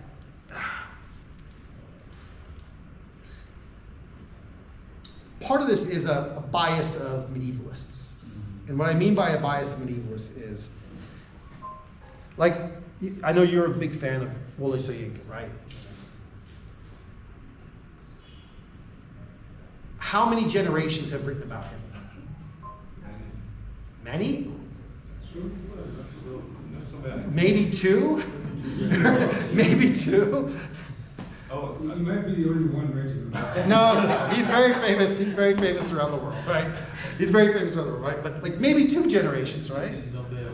He couldn't possibly have been. Whereas if you're a medievalist, you just walk into a field where literally centuries of people have been writing about this before you, and you know automatically, I'm only building on what they have, and when I'm dead, other people are going to come and they're going to build on what I have. And so I think for the modern scholar, and I don't mean that just in literature, I mean broadly speaking, we're like, I am not just advancing the field, but I am now going to do something completely new and redefine the field. And when you're a medievalist, you're like, good luck. Can't do that, right? Instead, you're advancing it as much as you can, knowing that it's limited in what you can do. Thank you. A small point, just when I say growing up, I was raised on fairy tales, but not from here, unfortunately. Okay, I had a bit of that, but I remember Beauty and the Beast. The French versions or the English one. Beauty and the Beast, Cinderella, those stories. So maybe it is what you're saying about being Reset was inducted in a way because of the colonialism, we call it, okay? And now I'm more aware of the medieval, because that's medieval, because if you see the way the pictures that write those little books, I equate them to they remind me of the pictures I see of the medieval England. So when I say then I was kind of forced into it by the circumstances which I So in a way, in terms of cultural competence, when I get to know the values of what the society held as special at that time, do you think that now that cultural competence is transposed to a little kid in Uganda because of the circumstances of the colonialism? So in a way, I just wanted to speak to what the Julius had raised. Cultural competence. Yeah.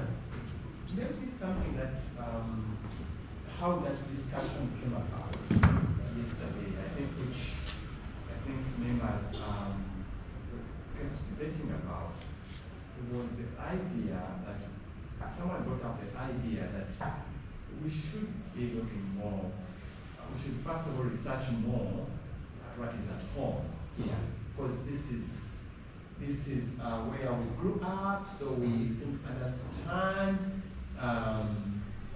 these things better because we are insiders.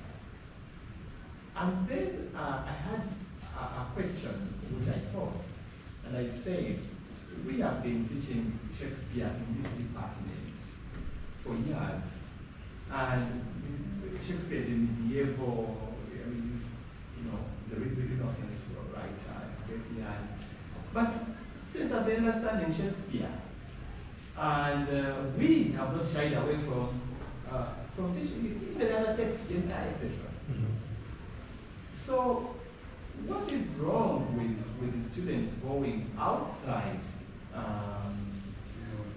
the other world to study?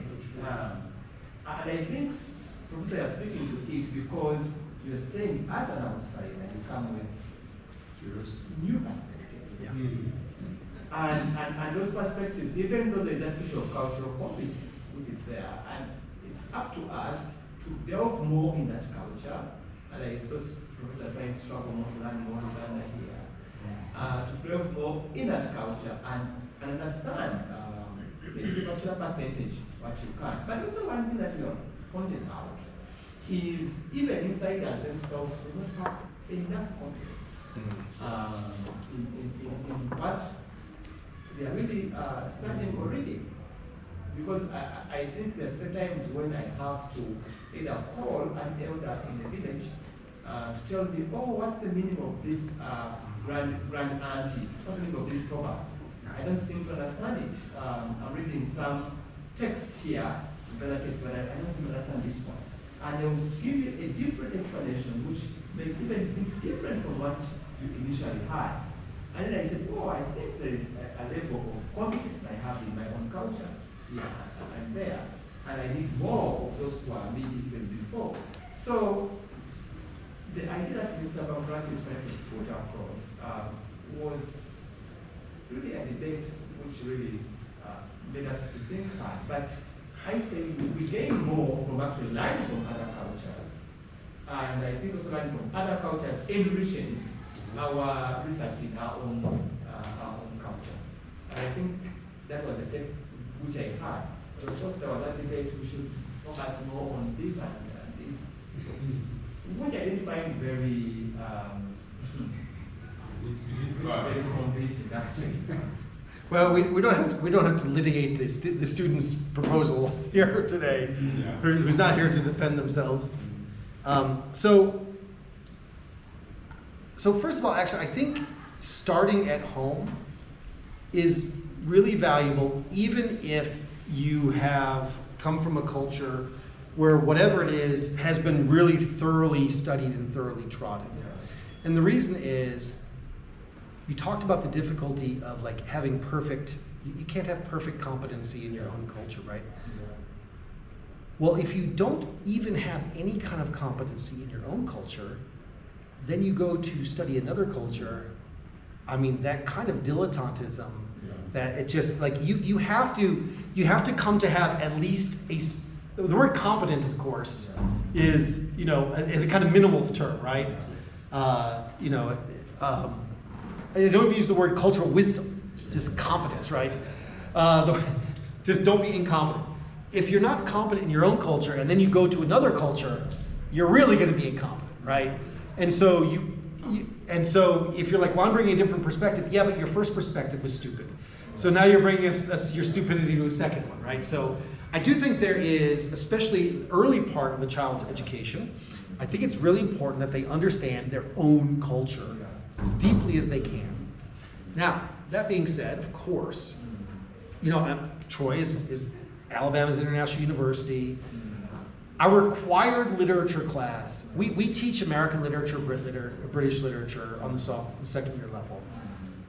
And you can take it as a second year student, but the required class for second year students is world literature.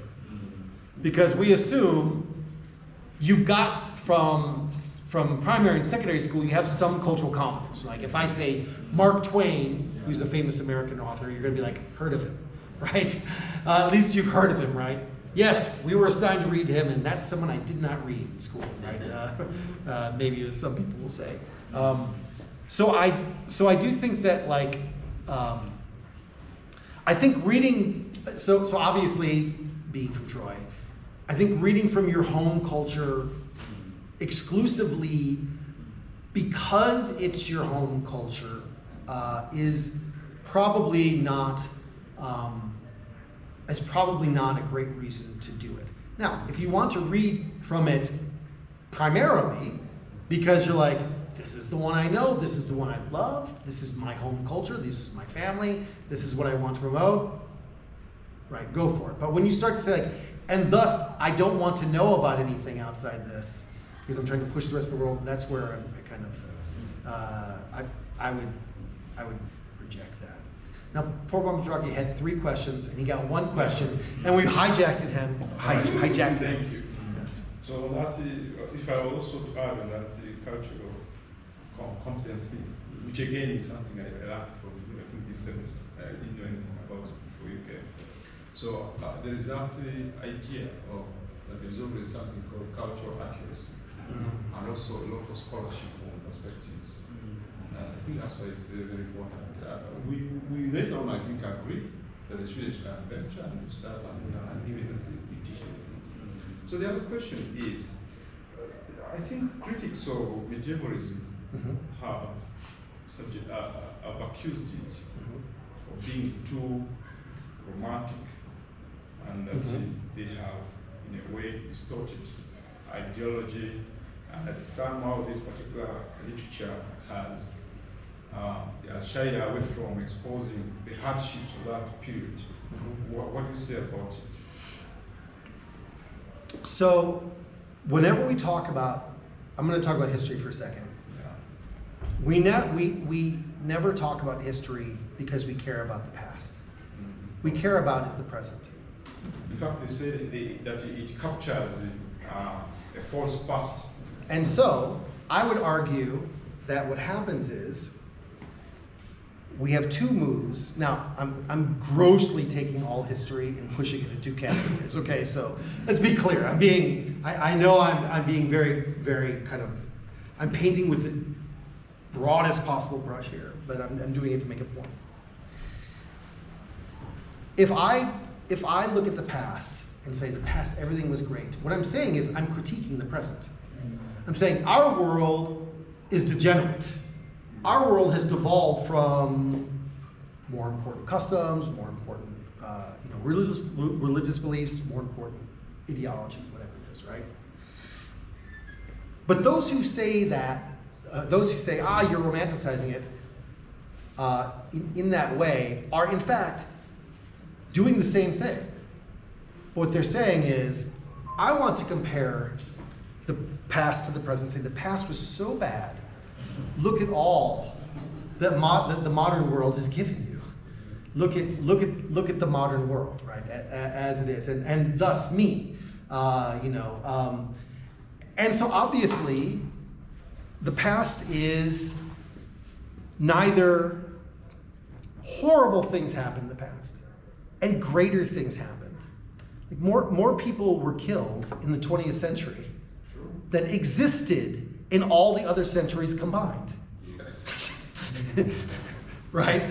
And so we can say like, oh, look how bad things were before, but if we compare that statistic, wow, they were a lot better. But in other case, we got vaccines for polio. There are diseases that have been eradicated that were just a part of life before, right? And by the way, this is true also not just for medical things, but like modern world gave us the novel. And we lost some other things, but I'm not going to give up the novel. I want to read novels, right, as well as read these other medieval texts, right? On the one hand, universal literacy has allowed universal education. The print culture gave us that, right? And so I was, the talk we were in yesterday, they were talking about they felt the literacy rate was too low. That they're like, I don't know what it was, like, I'm gonna make up this number. She said something specific. like 25% of all Ugandans are still not literate or something like this, right? If you go back 200 years, the idea that 75% of Ugandans would be literate, and most of them in multiple languages, that's crazy talk, right? But on the other hand, what has that literacy done? It's destroyed our memories. Do you know what my phone number is here in Uganda? Because I don't. Every time they ask me my phone number, I have to open up my phone to find it, right? It is 9 numbers. 9. I cannot remember those 9 numbers, right? Now, but if you go back 200 years, or to the Middle Ages, right, 500 years, and you were to say that guy can't remember 9 numbers that people ask him every day. They ask him those 9 numbers. He cannot remember them. They would say, I think he maybe has a brain defect.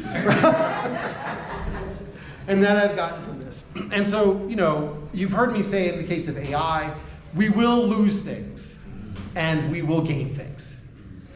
And so when we talk about the medieval, we have definitely lost some things. There are some things that deserve to be romanticized in the Middle Ages, but we've also gained some things, right? There were some things that were bad that I'm glad we're not in that part of that world anymore. For those things. And so whenever I have this kind of push against my question, I rarely confront the person who says this. Whenever someone says, like, you have this romantic vision, like, why do you want to denigrate the past so much? What are you trying to do with the present? What is your plan? What are you doing? Because it's usually involved with some kind of ideological program, which usually I don't like. Not because I'm a medievalist, because it's usually someone who knows how to fix the world, because they're 22 years old and they know everything. Okay, thank you. So I think this is the last one, but this one I started reading a book. I've not gone so much, but I was very intrigued by some listening to your presentation here. It's probably a book you've come across. It's edited by someone called Eric Cooks and Ika Wills. It's called Medievalism and Reception. Mm-hmm. And one of the arguments raised in there is that medievalism examines what, I think I can read it is, ill-defined and sometimes non-existent objects which nonetheless often have more of a hold on culture and political imaginaries than do specific texts. Yeah. Do you agree with that? Yeah, so there's a difference. So I use the word medievalism here. The truth is, often when we use the word medievalism, what we mean is stuff that is not necessarily medieval. So for example, Shakespeare was an early modern poet, or playwright, who was not a medieval. He did not live in the Middle Ages. However, how many of his history plays are set in the medieval era, right? He goes to Holinshed's Chronicles and he gathers them from there. That we would call those medievalist. And so Mugume talked about like these fairy tales. The fairy tales are probably ones that were collected in the 19th century. And so we're definitely, at least were collected in the modern era. And they might have a medieval provenance, but they're definitely, not all of them, but many of them are medievalist. They're set in a world that didn't exist at the time that they did it. They're like, and so by putting it in that world, you're doing something also in the same way about critiquing the present. Right? One of the before science fiction was invented, it's weird to think about science fiction as an invention, but it really is. How could I? There are only a few ways. If I want to say something about the present that's maybe socially dangerous or politically dangerous or could make people angry or something, how can I do that? Or maybe I want to not even say something that's dangerous, but I want to examine something in a strange way. So, for example, in the Middle Ages, they had something called the dream vision, which was, I fell asleep, I had a dream, in the dream, such and such happened. Birds talked, something magical happened. And then we can accept the magical thing happening because it's in a dream, even though we know the dream wasn't really a dream. That person's writing about something else. Science fiction, then, this invention of science fiction, allows us to say, what if we have a different world? What if there are different rules?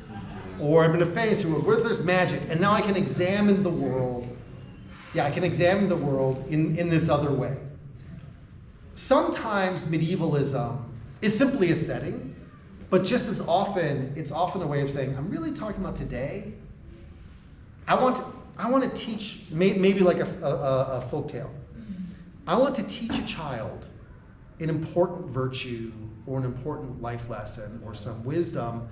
But if I tell them about it in their school, like it's something that happens in their school with their classmates, they're going to reject it immediately. You don't understand anything. You don't know anything. You don't know. But that guy's so mean. You know, they're going to reject that. But as soon as I take it and I put it in a kind of fantastical fairy world, that's a medievalist fairy world, now the child can hear the story, can get the wisdom, and doesn't immediately reject it. And so I do think a lot of medievalism is actually meant to do exactly which some governments are afraid of it doing, which is smuggling in wisdom from the past, right? Smuggling in wisdom from the past. And sometimes, frankly, we should reject some of those ideas. Like sometimes there are ideas from the past that, they're not great. But sometimes there are ideas that really could help us through the problems that we're having. Because, and this is true as I get older and older, I remember when I was 16 years old, how smart I was. I was so much smarter than everyone around me. My parents were so dumb. My teachers were idiots. And I put up with my friends because they were almost as smart as me, because they were also of my generation. But everyone who came before me was so stupid, right? That is awful. Yes, that's right. And then as amazingly, I think it was when I started having children that suddenly I realized maybe my parents weren't as stupid as they seemed to be at first. But as you get old, and then you find yourself at some point, contacting your parents, or you talked about Dr. Musanje talked about contacting an elder and saying, what does this proverb mean? Right? Like, I wish I had that person to talk to. And my lament about manuscript culture is, well, they're all dead. I can't talk to them. So all I can do is read these things they have and try to do the best that I can. And so from my perspective, actually, the past is not just the medieval past, but that's the one I work in. The past is a great place to mine for wisdom, to help overcome my daily stupidity that I have to deal with every day. I think it's every human being thinks time started with them. That's the thing. I remember we were trying to use songs in Madama Singh to examine each agenda of the media. So she called me along I came to my songs all my time. And I was playing Luther Vandross. Mm-hmm. And then the kids came to me and said, can you play something a little more? I said, no, I'm trying to use this as poetry. But, so, when you study medievism, you are basically conducting an experiment, just like Golding does. He says, imagine this world there. Yeah. So what would they do? So you're doing the same thing. And maybe, so the other question is, the Middle Ages have they been referred to as the Dark Ages? Mm-hmm. Why? Why were they referred to as the Dark Ages? So, the truth is, like, most scholars have rejected the term Dark Ages because it's really a way a bunch of 19th century guys wanted to talk about how smart they were. And like, we're bringing back. That age was dark, but we're now the Enlightenment, right? Like, the very idea of the Enlightenment is, see how great we are, right? But aside from the narcissism of that, I do think, like, well, let me give an example of this. So some of these people say, well, there wasn't the kind of technological development. That's just not true. Obviously, the printing press comes out of the Middle Ages. It ends it. It's so, it develops it, right? But aside from the printing press, like, well, what do we mean? Well, let's just take Europe, for example, because Rome is a really good example of this. The Roman Empire stifled innovation. Having one centralized government stifled innovation. There was very little innovation in the Roman Empire. However, because of the Roman road system, if someone managed to innovate over, in the southeastern part of the empire, within very short order, that innovation was over in the northwestern part of the empire, right? So innovation really slowed down in the Roman Empire, but the little bit that there was spread quickly and was everywhere, right? And led to some really great things. Roman Empire collapses, takes time, takes centuries to collapse. Well, what happens then? What we end up seeing in the Middle Ages is, in terms of technology, and I'm just using that, I would argue culturally as well, 1,000 flowers bloom.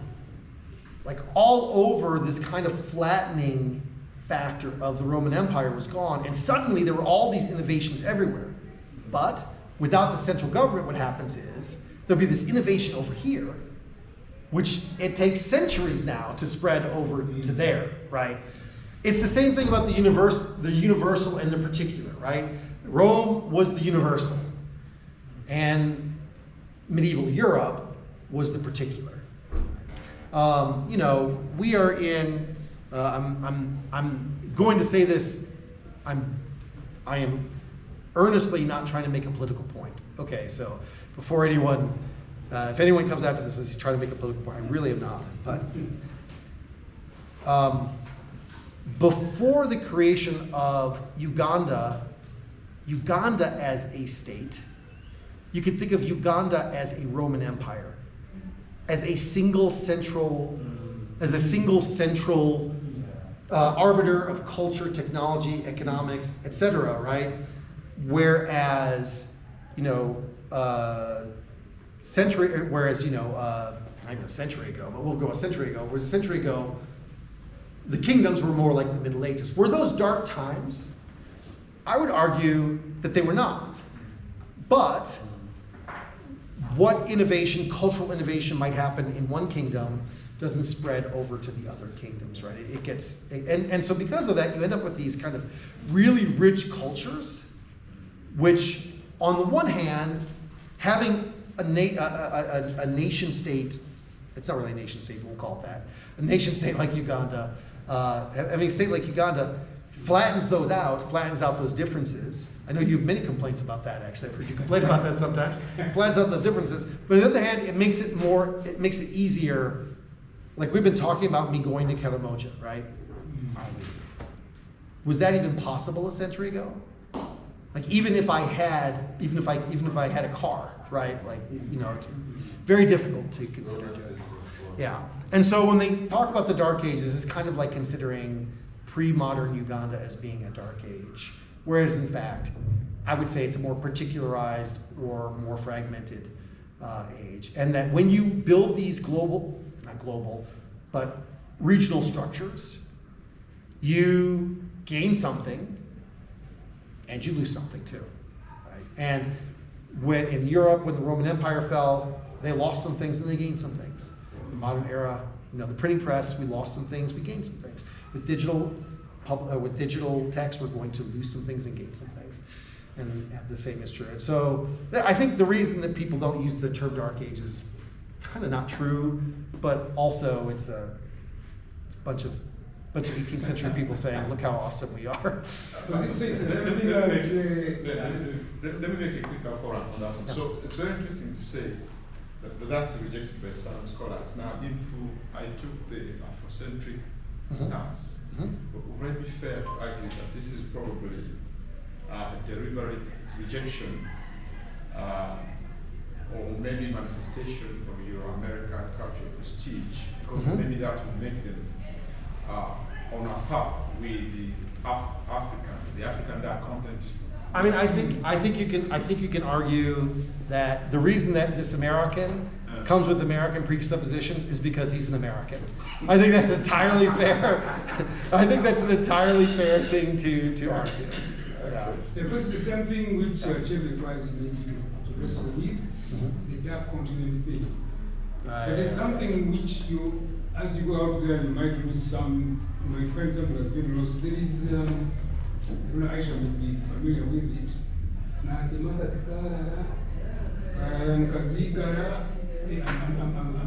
It's back now. Now, that one became Benkoni. Yes, there was somebody. I remember when that thing came out. I'm sorry, I've lost you. Go ahead. But, Others will understand who watch this. When it came out, It's my lack of cultural competence. I remember my mother very angrily saying, "This man is trying to steal our cultural song. He used to play this song." That is, so what happened in politics? Appropriation. Which year was that? 2016. No, because you see, okay, there was this poem, this Nyangore poem, Yeah. sung by kids on the grazing field, and it goes that way. So what happens is, somewhere in his campaigns, I think a speech, the president says that I can also rap. You kids like rapping. Give me a rap. I can also rap. So he goes into, he picks that Yeah. and starts. So when he does that, some other kids pick it digitally Mm-hmm. and then turn it into, they change it all entirely. Now the problem is, if you go to the countryside, you might find no kid singing that, the original anymore. And you're going to get the digital version of it. Mm-hmm. So the original has been lost, and we have the digital version, which is entirely different.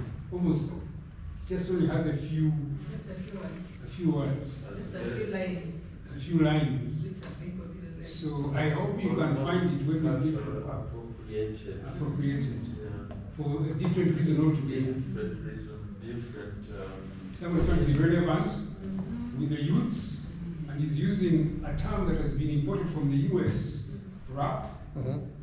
and then he says Creating this kind of fusion culture. And maybe lastly, I see parallel when you say the text is not fixed. Yeah. Each performance or copy is an act of composition. It rhymes with Finnegan's three tenets Mm-hmm. of where the audience is key, Yeah. and then because the audience is a live performance, it's not an oral text, it is performed, and because there's an audience, and then the audience is, the performance is live, it brings about innovation. So it's just like, it was just an interesting observation. Yeah. So Ruth Finnegan's work is, I think, really good.